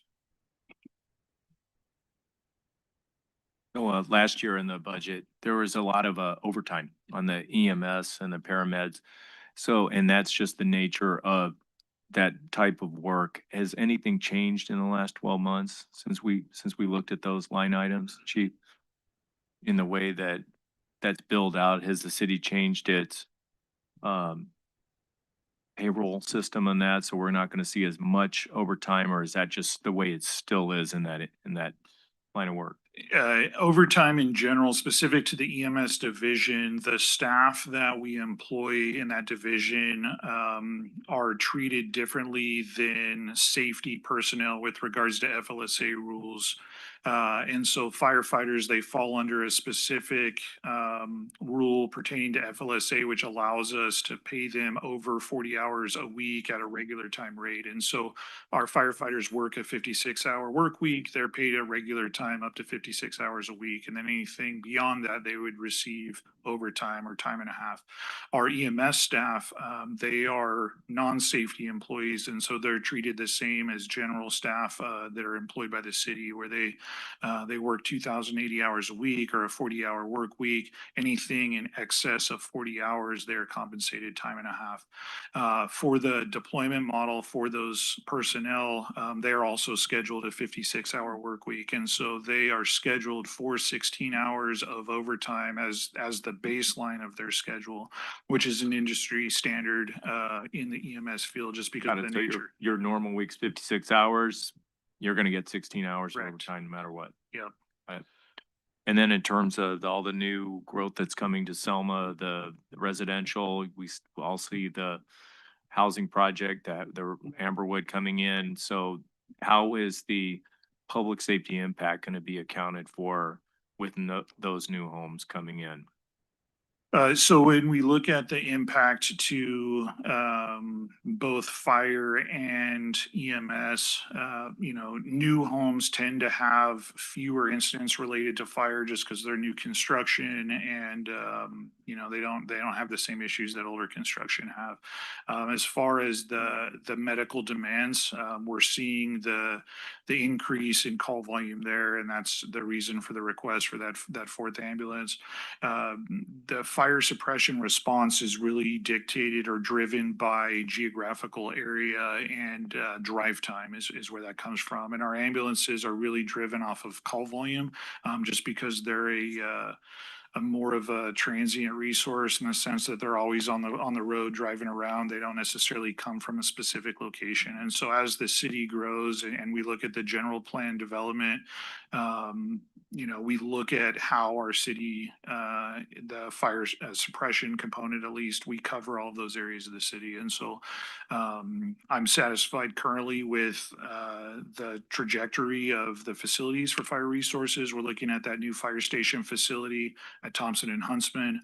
And I think that we'll be able to, at least for the foreseeable future, serve those areas. And as we start to expand out, we're going to have to look at areas and potentially relocate some of our existing facilities as we build and identify ways to do that. We do recoup fire impact fees with all of the new construction that goes into a fund that we can utilize for construction or new resources, fleet, et cetera, as we grow as well. And so Additionally, if I may add to newer divisions such as Amberwood typically enter into CFDs, community funding districts, which allow for services such as road maintenance, PD staffing, fire staffing. And Amberwood is one of those that has a CFD, and it's one that we are pursuing on all new subdivisions that So come in other words, city manager, every year, so there'll be initial costs that will go to fire services being provided through impact fees, but also on an ongoing annual basis, those service needs on an annual basis will be recouped through the A portion of them will, yes. CFD. Yeah, so they're subject to, when they did their environmental and everything, it identified a percentage of what, they'd be responsible for. And then it's based upon that cost. So then they would get that. Typically, they also have an escalator on it based upon CPI or 3% or something.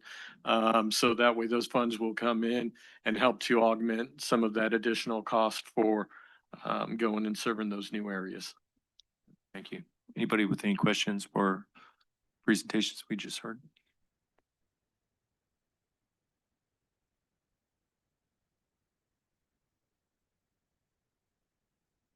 Stella Ramirez, I'm a resident. I have a question. Do we provide services for Fowler and Parlier?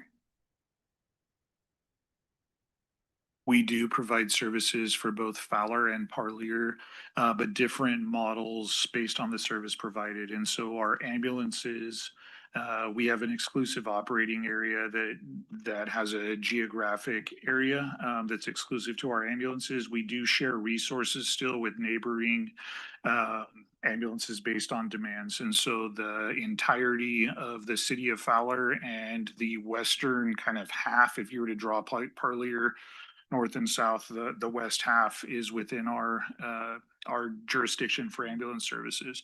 As far as serving those communities for fire protection, that's operated through a mutual aid agreement with Fresno County Fire Protection District. So we wouldn't get any type of funding from them then, is that right? For ambulance services, the funding is generated through service fees. And so if somebody contacts an ambulance and is transported to an area hospital, they pay that bill either through their insurance, depending on their insurance type, or self-pay, or whatever the circumstances are. You know, if it's a traffic accident, go through your auto insurance, that kind of thing. But a fee is assessed depending on the nature of the service provided for that, as well as the loaded transport mile to whatever hospital facility that they transport to. With regards to fire protection, the mutual and auto aid agreements that we have in existence today. The expectation for response is within an operational period, which basically means that our resources will go and come back within a timeline, really less than 24 hours. But there's mutual benefit there because we share resources. And so Fresno County or Kingsburg, they come into our area just as much as we go into their area. And one of the benefits to that agreement with Fresno County is there's a ratio that's applied to our dispatch agreement. And so currently, because of our response mix, we see a 50% savings in our dispatch agreement, which is roughly $60,000 a year. Thank you. Anybody else? We're about halfway through the time that was budgeted for today's meeting. We'll jump there. So we'll take a 5-minute break and we'll come back after.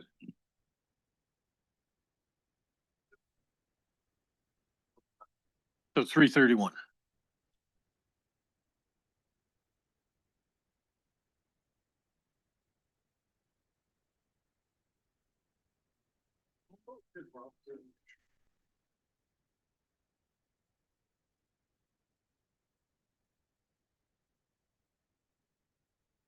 They feel better, so much better. Huh. Oh, did you?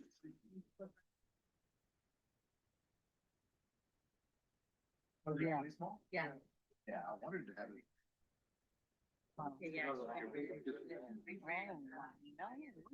He always complains. We can't help it, but you got two more hotels here, nice hotels, so guess what, they're gonna stay at theirs. And He his, should let people go there.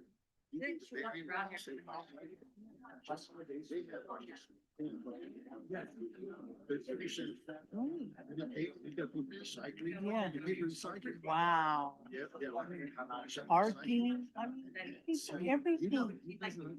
Yeah. And yet, that was a good thing when you said you can compare. That's right. For how many years? 30 years. You got a tax share agreement. Yes. That's right.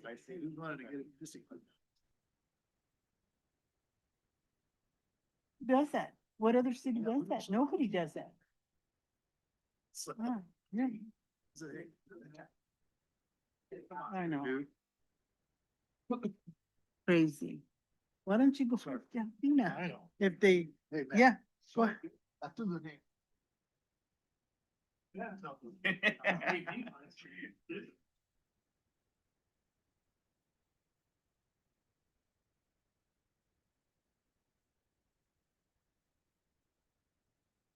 sure, yeah.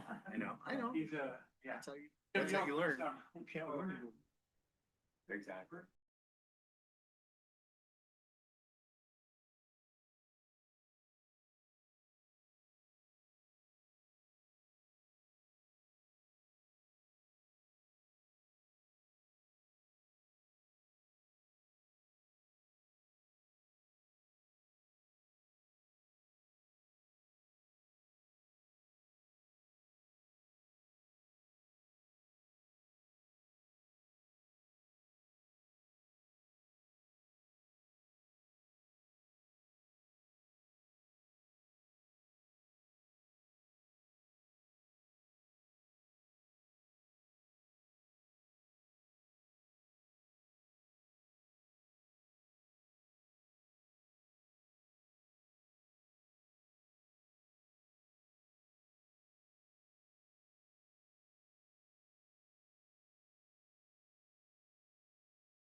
Some good progress there. Byron. Now, who's next? Public Works? Thank you, Mr. Mayor, council members. I just have three topics to highlight here that are beyond what would be a typical budget for Public Works. The first one is the senior center ADA and structural repairs. We have the ADA restroom upgrades, which would include the stalls that were compliant for width, the bars for pulling yourself up and down from the toilet fixture itself. And we're looking at also placing push buttons on the bathroom doors, just like we have at the front door. So those costs are ADA restroom upgrade, approximately 35,000. And then the structural repairs are the pillars to the front of the entrance to the senior center that have dry rot that need to be pulled out. They are structural, supporting the awning around the outside of the senior center. So we're looking at replacing those, and that repair cost we're estimating at around 40,000. The second item I have is the City Hall roof and flooring repairs. The City Hall roof is pretty much gone. We have leaks all over the place. Public Works has been patching those leaks to the best of their ability and with the resources that we have for several years now. And so we've had some testing done to kind of see what we've got going on there. And that roof replacement, we're looking at between 400,000 to 500,000 estimated cost. Flooring replacement would be the flooring system that was put in by previous staff in the back areas of finance, HR, and then on the other side, we're building community services or community development, and the city planner and engineering are at. Those flooring systems were not the right flooring systems for this building. There was caution given to staff previous of putting those in, but the request came anyway and they got put in. So right now what's happening is those things shrink and swell, and so they buckle. And so we have one area in engineering, we actually have an orange caution cone sitting over the top of it is a bubble in the floor. There's another bubble back by the back door going out of engineering, community development, and then there are bubbles that are starting to separate under the cubicle locations where the chairs are rolling back and forth on the entire finance side. Last year, staff went in and placed plastic mats, extra large plastic mats, because the chairs rolling on that flooring system were causing a lot of the damage, and it sufficed until now, but it needs to be replaced. Staff is currently looking at going back with carpet. Public Works really likes the carpet tile system. I've spoken to the city manager about it. We're looking at options for that right now. That flooring system, estimated cost to get that done, move all the cubicles out, get the new system in and put them back. We're between 150 and 200,000 estimated cost for that. The third item is the Schaefer Park splash pad. This is in the location where the small playground equipment was removed this last year by my staff because it was non-compliant. It was out of compliance for ADA and for OSHA, what the OSHA requirements are. So we removed that, and it's been since fenced off. And so what we put in there per request from the council when we spoke about that, whether we go back in with a new playground equipment or a splash pad, council seemed to waver towards the splash pad since we have a brand new playground system there, the big equipment. And so we're looking at engineering estimated cost for design about 50,000 and for construction installation about 100,000. Next slide, please. These pictures are the location at Schaefer Park, showing the shelter right there in the background. Directly behind me on that first picture would be the location of the large playground equipment. And then the second picture is just showing a different angle facing north, more towards the basketball courts and the upper parking lot for that location. So that's the location that we are looking at for the splash pad. Next slide, please. These are pictures of the senior center. The two top pictures from the left looking right is a couple pictures of the columns and the structural needs for repair and replacement of those holding up that front canopy or awning going into the senior center front door. And then the next picture to the right would be one of the, I believe, the women's bathroom picture on the bottom left would be the men's restroom. And then the far right bottom would be also the men's restroom. I'm just showing that there's no bars. It's just not ADA compliant. The picture in the middle bottom is a picture of the wall leading into the men's and the women's bathrooms.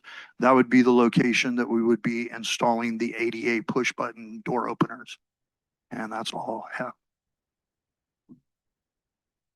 Great. Thank you for your report. Any questions for Director Hahn? Yeah, I noticed the Lincoln Park, the pavilion bandstand. It needs some help there. Have we looked at that there on?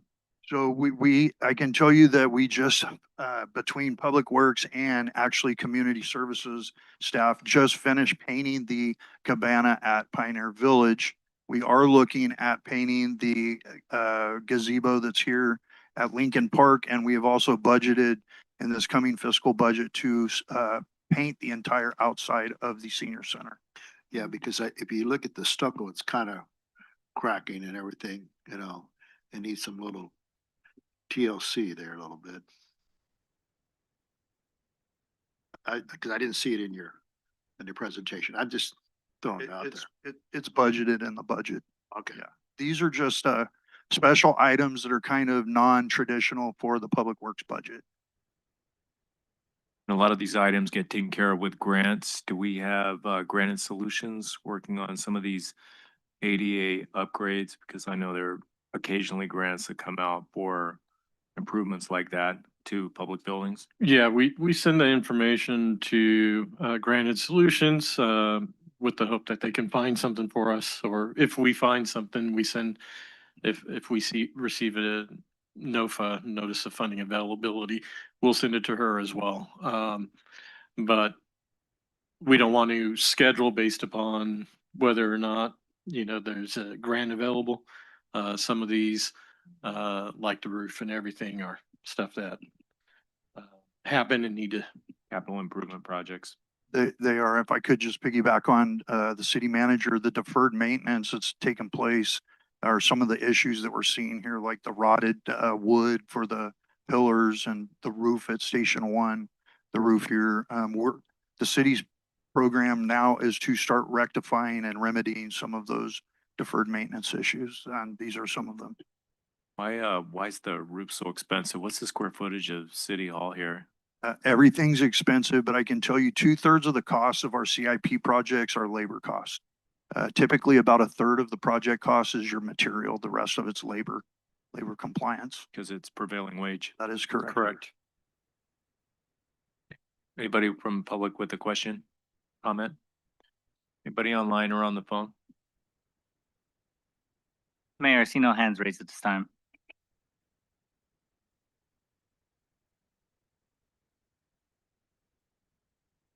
Just quickly, I don't know where this would fall under for the budget, but I know this is just the Christmas list, Christmas wish list. Where would the bid fall under? And I'm not talking about the grant, where council allocates a certain amount for the business improvement downtown, because with that stated, if maintenance was able to do that, and you know how we're looking into adding lights for 2nd Street, West Front Street, and 1st Street, more or less the square. And maybe, you know, looking at some kind of potted plants versus, you know, trying to do all this other stuff. This is just for now, and cafe lights that go across on both sides, you know, that's kind of looking at those estimate costs, and if maintenance was able to do that, it's not going to stay forever. It's just until, you know, we're able to work with the bid grants and all that comes in the future. And if you're looking about, I calculated really nice potted plants with some nice flowers on each street, so they could feel included with what's going on with the bid. That would be, I'm speaking, or as I know you guys, and then the bids eventually can probably come back. I'm just speaking as a citizen, not as a board member. I like to see those cafe lights included, especially of how they got rid of them when they really didn't have to do that. They could have waited. So if a calculation of 10,000 probably, with, 4 on each side, 3 streets. That's a calculate 8 potted plants with cafe lights, which are not expensive, but they'll look very nice. But if you allocate about 10,000, you'll be able to do a really, really nice job and allow maintenance to put that in. And that would be, something we could, do pretty quickly if you guys have any additional funding. I tell you, with all these events, hopefully they could look into more money for the events. That's a big hit, with the bid and the Selma Life. Hopefully you guys can continue that. That is one huge, positive effect in our community.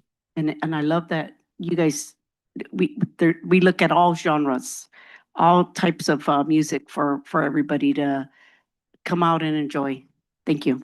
So the department heads are all doing their reports and then council gets to take a whack and yeah, add some items too. So we're not done. All right. Anybody else before we moved on to Chief Alcaraz? Good evening, Mr. Mayor, members of the council. I'll make this curt. As always, our current and continued focus at the police department is property crime reduction as well as violent crime reduction. Additionally, we want to improve our overall aesthetics in the city via the use of code enforcement. So that's really a continued trend that we're pursuing at the police department. Our key challenge is always fiscal resources and to maintain staffing levels. So that those are just some of the challenges that we face at the police department. However, in 2026, 2027, Next slide, please. I'm so sorry. I was trying to be curt, boss. So for strategic direction in 26, 27, we're looking at implementing a drone flight response program. What this would enable us to do is have faster situational awareness on certain call types, as well as improve officer safety and enhance incident management. Basically, we'd be able to fly a drone upon a call for service and get eyes on the scene, which are able then to relay data back to communications to broadcast to our responding units as they're en route to those locations. As you all know, we have significant challenges with the Freeway 99 corridor and the geographic challenges it is that we face getting across the freeway, and because of traffic, because it is Selma, it is not such a small town anymore. So additionally, what this program would allow us to do is ensure that our current labor force is as efficient and as effective as they can be as these new developments come online due to the infrastructure improvements that the city is implementing now. And that is it for the police department. Thank you for that. Any questions for Chief Alcaraz at this time? Yes. What other cities are implementing this? I believe that, I think Fresno already has this, right? Fresno and Clovis have them. For small cities, we would be the first. Okay. You're actually right, Sarah. They do. Fresno does have a program with the drones and operational.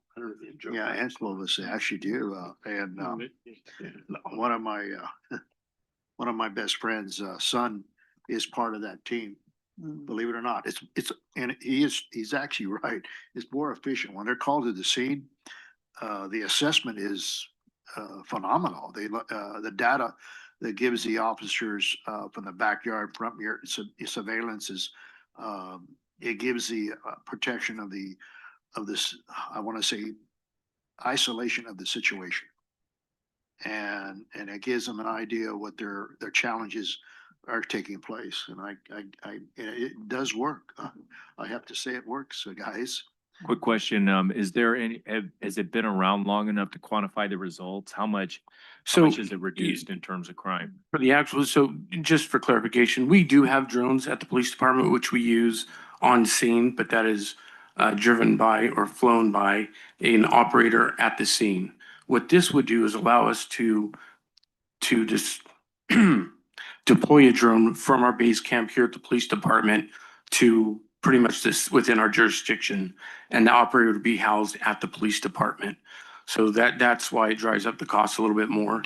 Additionally, the drone flight response, yeah, anyways, I don't, Clovis, again, just deployed theirs about 6 months ago. I don't know how we can quantify it right now. I don't know the data's in yet, and it's gonna be tough, just like anything else, right? It's tough to see what crimes we prevented. I can tell you that, I'm working with the communications director to push out, our 2025 annual update. The numbers are more than impressive. And that's really kind of, we have to wait a year to get the data to see where were we today and where we at next year. Next related question, where's this gonna go, do you think, in a year? How far is this gonna, as technology, who would have thought AI 3 years ago was gonna be what it is now? Where is this gonna go? This truly is the additional infrastructure that we'll deploy within the city as we grow out. And Chief Webster mentioned earlier about as the city expands, and we've talked about this in the past about having satellite stations, both police and fire, so that we have a public safety footprint to the north, east, west, whichever way the city's growing. As we grow out these buildings and as the city's geography expands, implementing these technologies and infrastructure at those locations are going to be crucial to our success in the future. And again, it ensures that our current workforce is as efficient as effective, so that instead of hiring 5 more cops because of population influx, we only have to hire 3. And that's where the savings comes in, because we have the infrastructure to be able to support that personnel.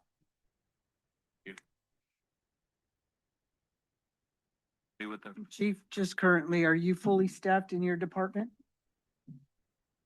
I was for 3 hours. We just lost somebody today, so. Barry Ramirez, are we fully staffed at PD? As of 3 hours ago, yes. Yes. We're short staffed one. Okay. Because I made a few calls recently and they've been said that PD's out doing other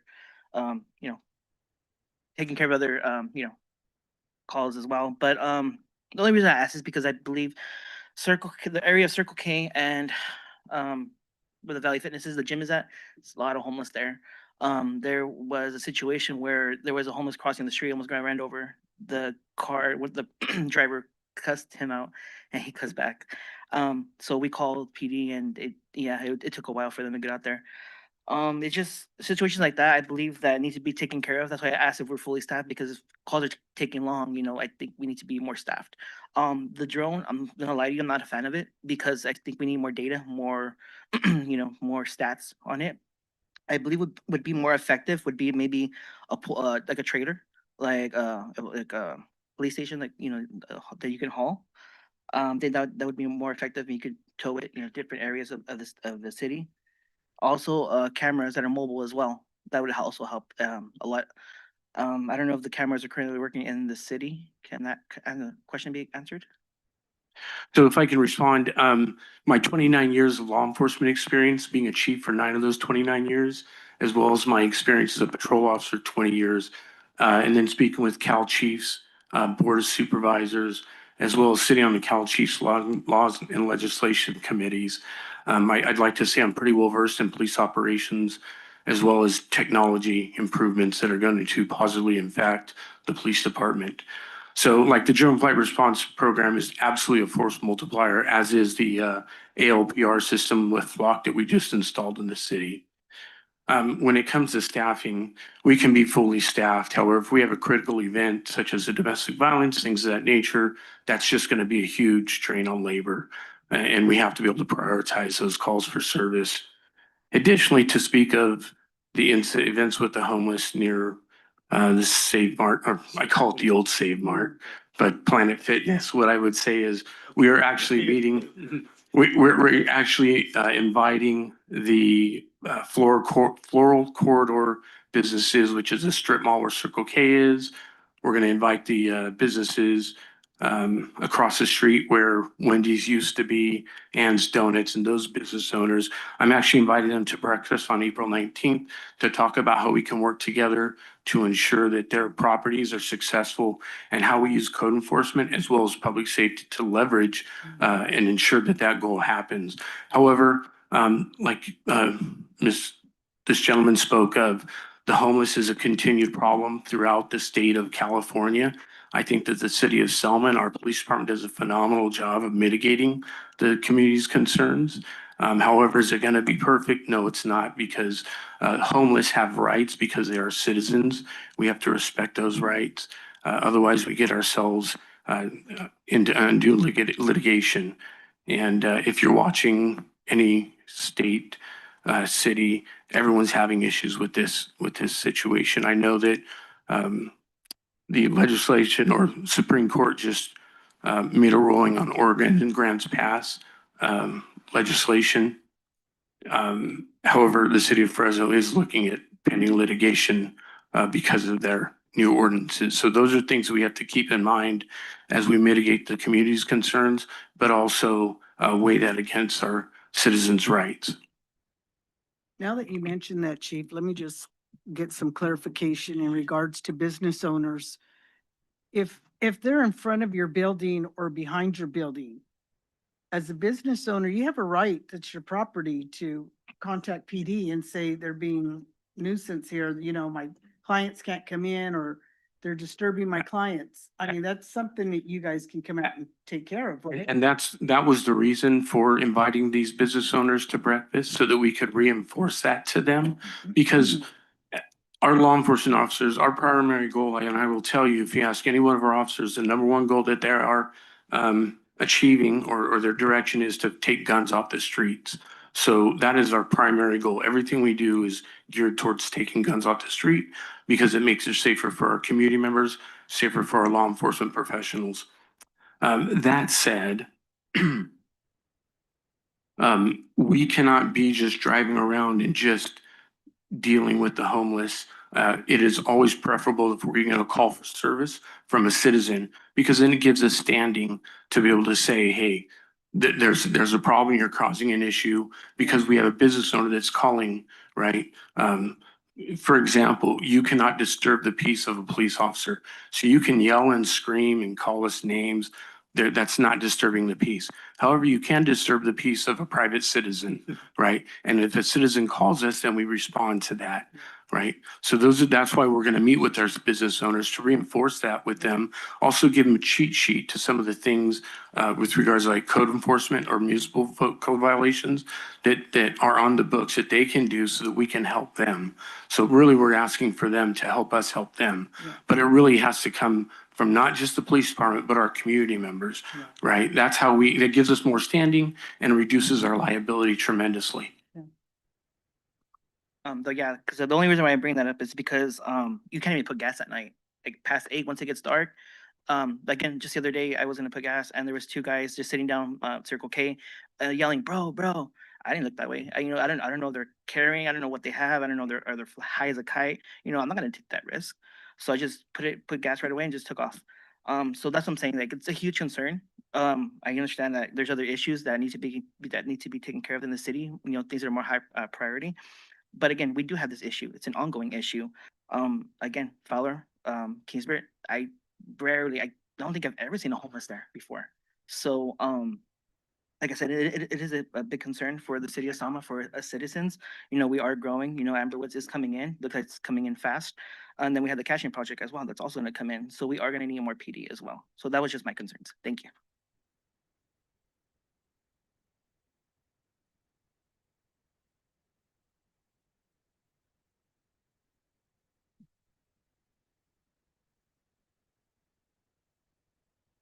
Della Ramirez, Selma resident. I want to just piggyback and elaborate of what just was previously said. The incidents, there was 2 incidents that happened, I want to say, within a week and a half. We went to Domino's to pick up a pizza, and the guy that was crossing the homeless almost got run over. And he started cursing at that car, and Brian was coming out of the Domino's pizza with the pizza, and I'm like, I literally had to drop my phone and like keep an eye to see what was gonna happen, because we didn't know the reaction. So that was one. And then the second time was at Circle K, got off to put gas, and they were sitting on 2 homeless on the curb, and they were bothering everyone, bro and hey, and they wanted money. They were panhandling. So I did call the PD, and they said, we're busy, but we'll get out there as soon as we can. So I think that 175,000 is, how much for the drones. I think it would be better if we invested into the staff because staff is hands-on. Drones are just what, statistics. And I think that that's what we need. We need more staff. Like was previously said, we're growing and we're growing big. We're getting Amberwoods, we're getting cashews over at Walmart and by Walmart. So we need more police, if anything. That's what we need, hands-on. You know, that night that we went to go pick up to go put gas, I didn't see that night, not one police car, and the previous night patrolling, not one. And I was like, wow, you know, where are the cops at? I usually see them. I didn't see them. So maybe, yeah, we are short on staff because it was just mentioned. So we do need, I want to see taxpayer funding go into more patrolling and more police officers. Thank you. Comment? Anybody online or on the phone?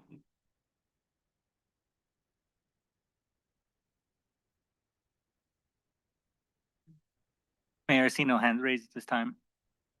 That will bring All right. us back to council. Yeah, so the next one on our slide.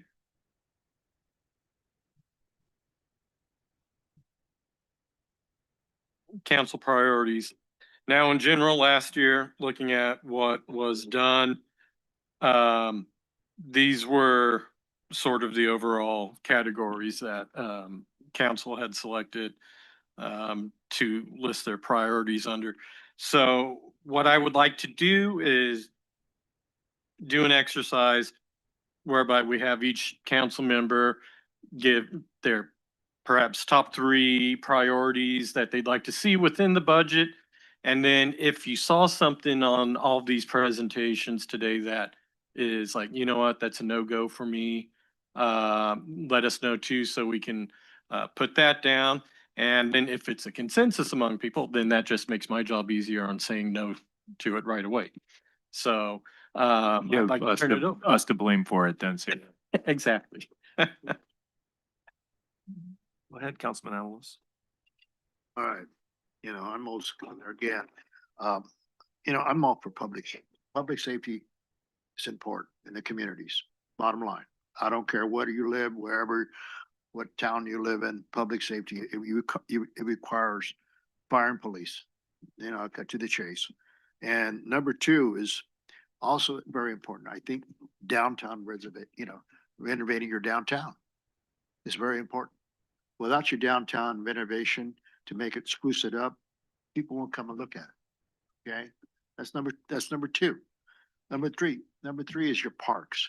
Parks and faculties were very important because when they come to your town, they're going to look at, if you're going to have an event, if it's not big enough, they're going to go to your bigger parks and have those events. You know, Pioneer Village, whatever. Those are important. You know, they're going to look at your amenities, your bathrooms, your park, your grass, the trees. If it looks nice, they're going to come back. That's my 3 priorities. So then specifically within those priorities, then like the projects that Liz brought up for parks, specifically Pioneer Village, and the budget requests of PD and fire. There's 2 gentlemen here. Thank you, sir. And can't forget Hunt down there.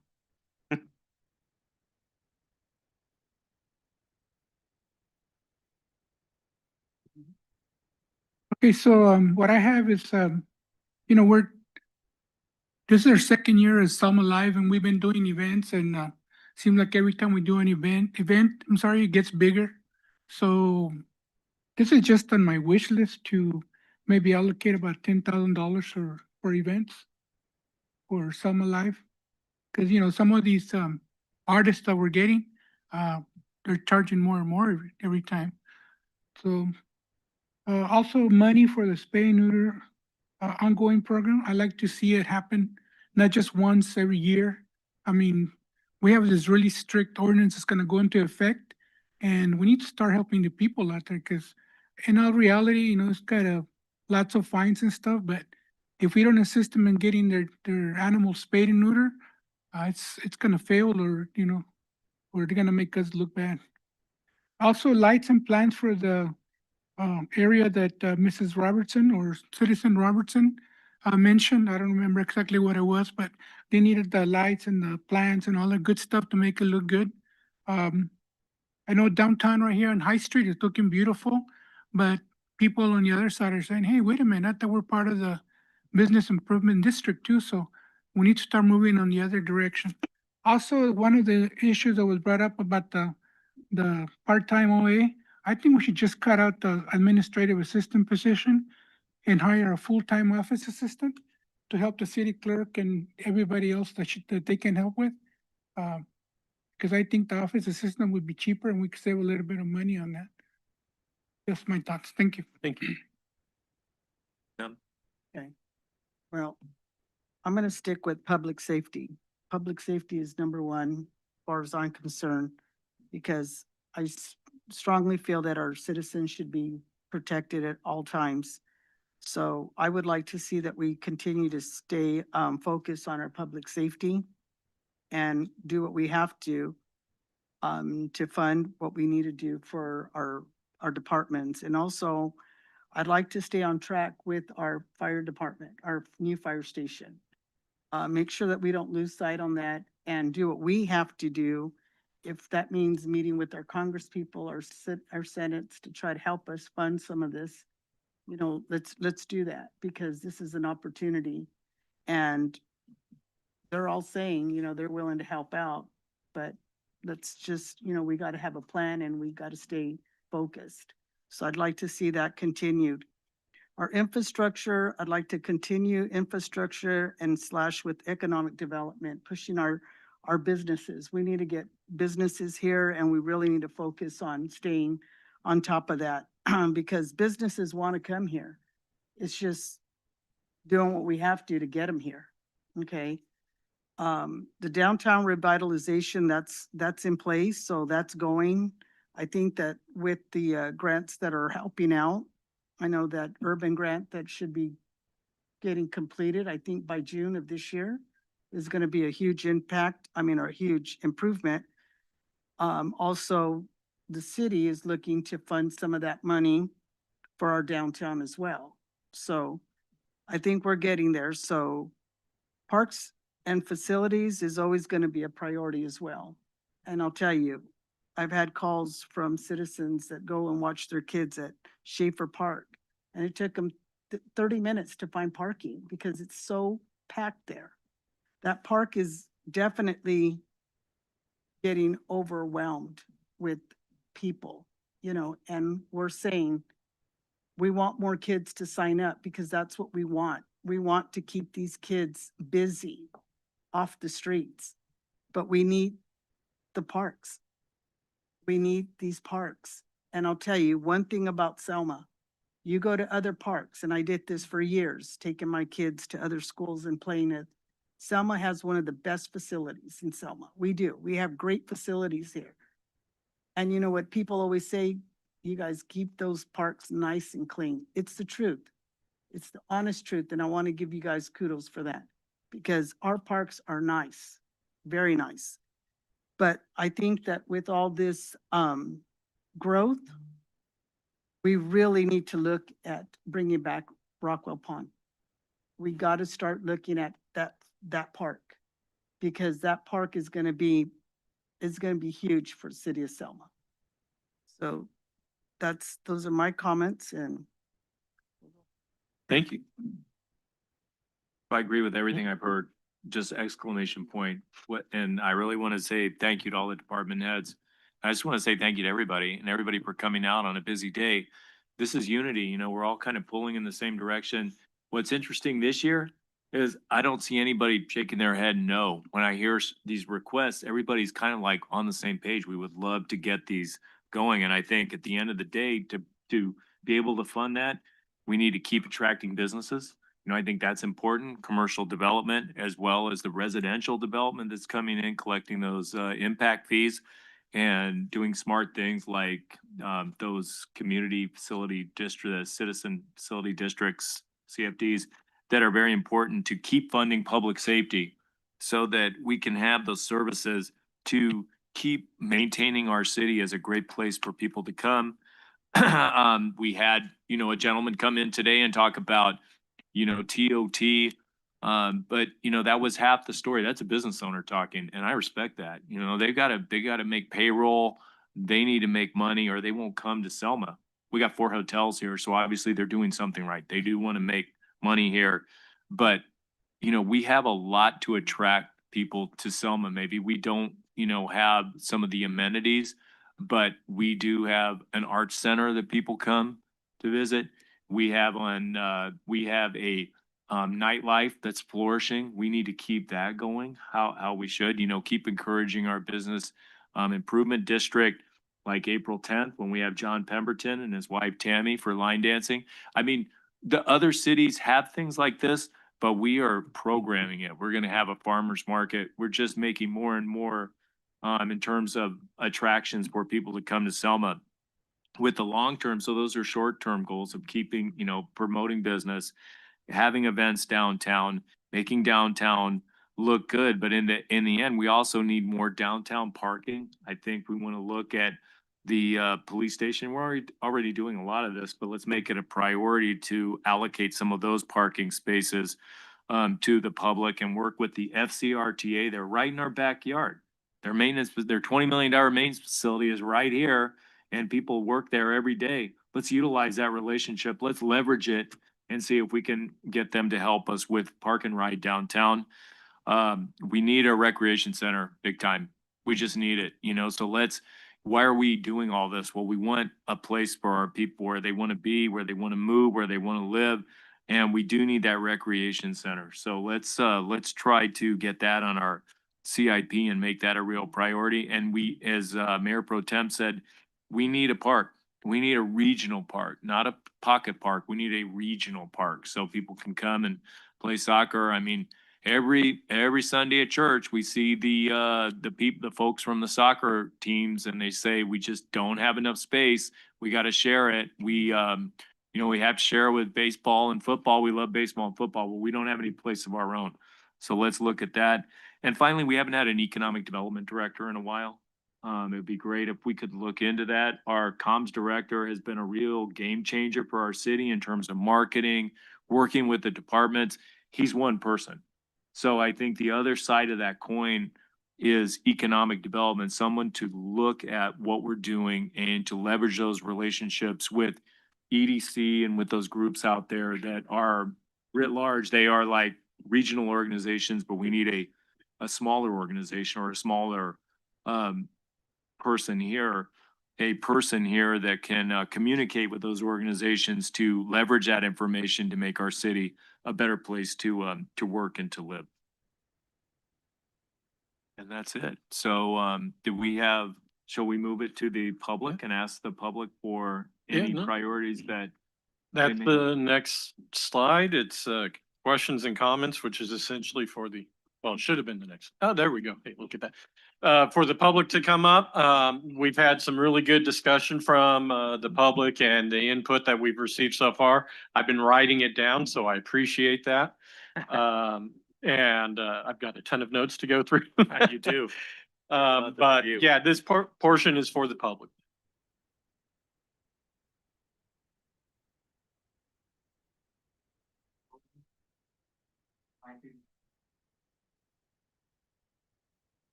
Public safety, parks, economic development was brought up a few times, which can include downtown improvements, stuff like that. Yeah. Yes.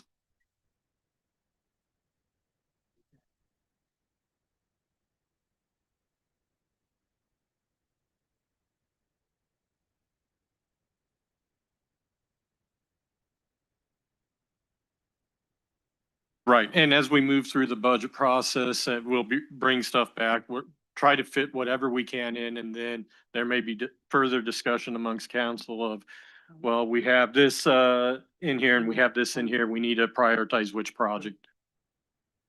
Oh, I'm sorry. I thought it was on. It was a light. My apologies. Did you want to identify yourself? Louis Franco, Selma, California.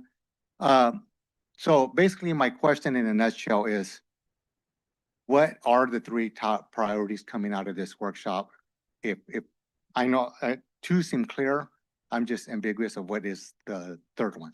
And so that's all my question, just a general information question. That's all. Public safety, parks, and I would say economic development, were the top three. Now there's items within those subcategories, within those that these fall through. But looking at what I have here, it would be, those are the three.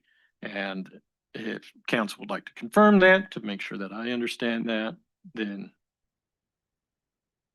Well, we have four of us up here and we all had different items. Different but items. That's definitely a theme that you mentioned. So there's, that's the thing that I'm start over.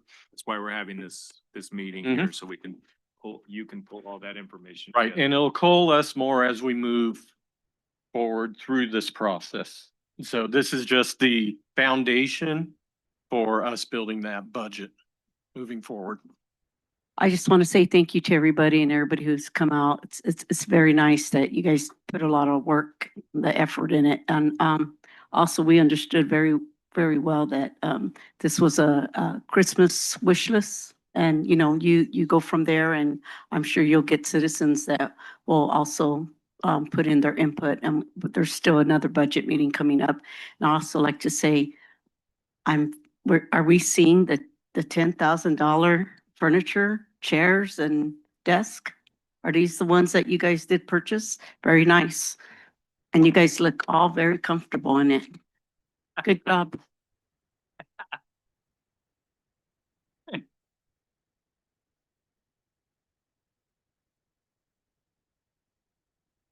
I just want to say thank you to staff. Thank you to everybody that came out today.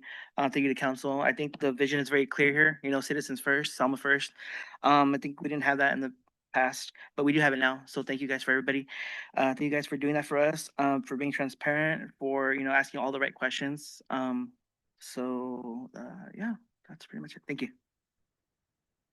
Anybody online or on the phone with a comment or question? Mayor, I see no hands raised at this time. Sounds good. Anything else? All right, well, that concludes our workshop today. We appreciate all the comments that we received from the public, from staff, from council. This is a process, so we do have a number of steps moving forward that we will continue to do. Our next budget workshop will most likely be end of April or beginning of May. Sounds good. Thank you, everybody, for coming out. We're Thank gonna you. adjourn the meeting now.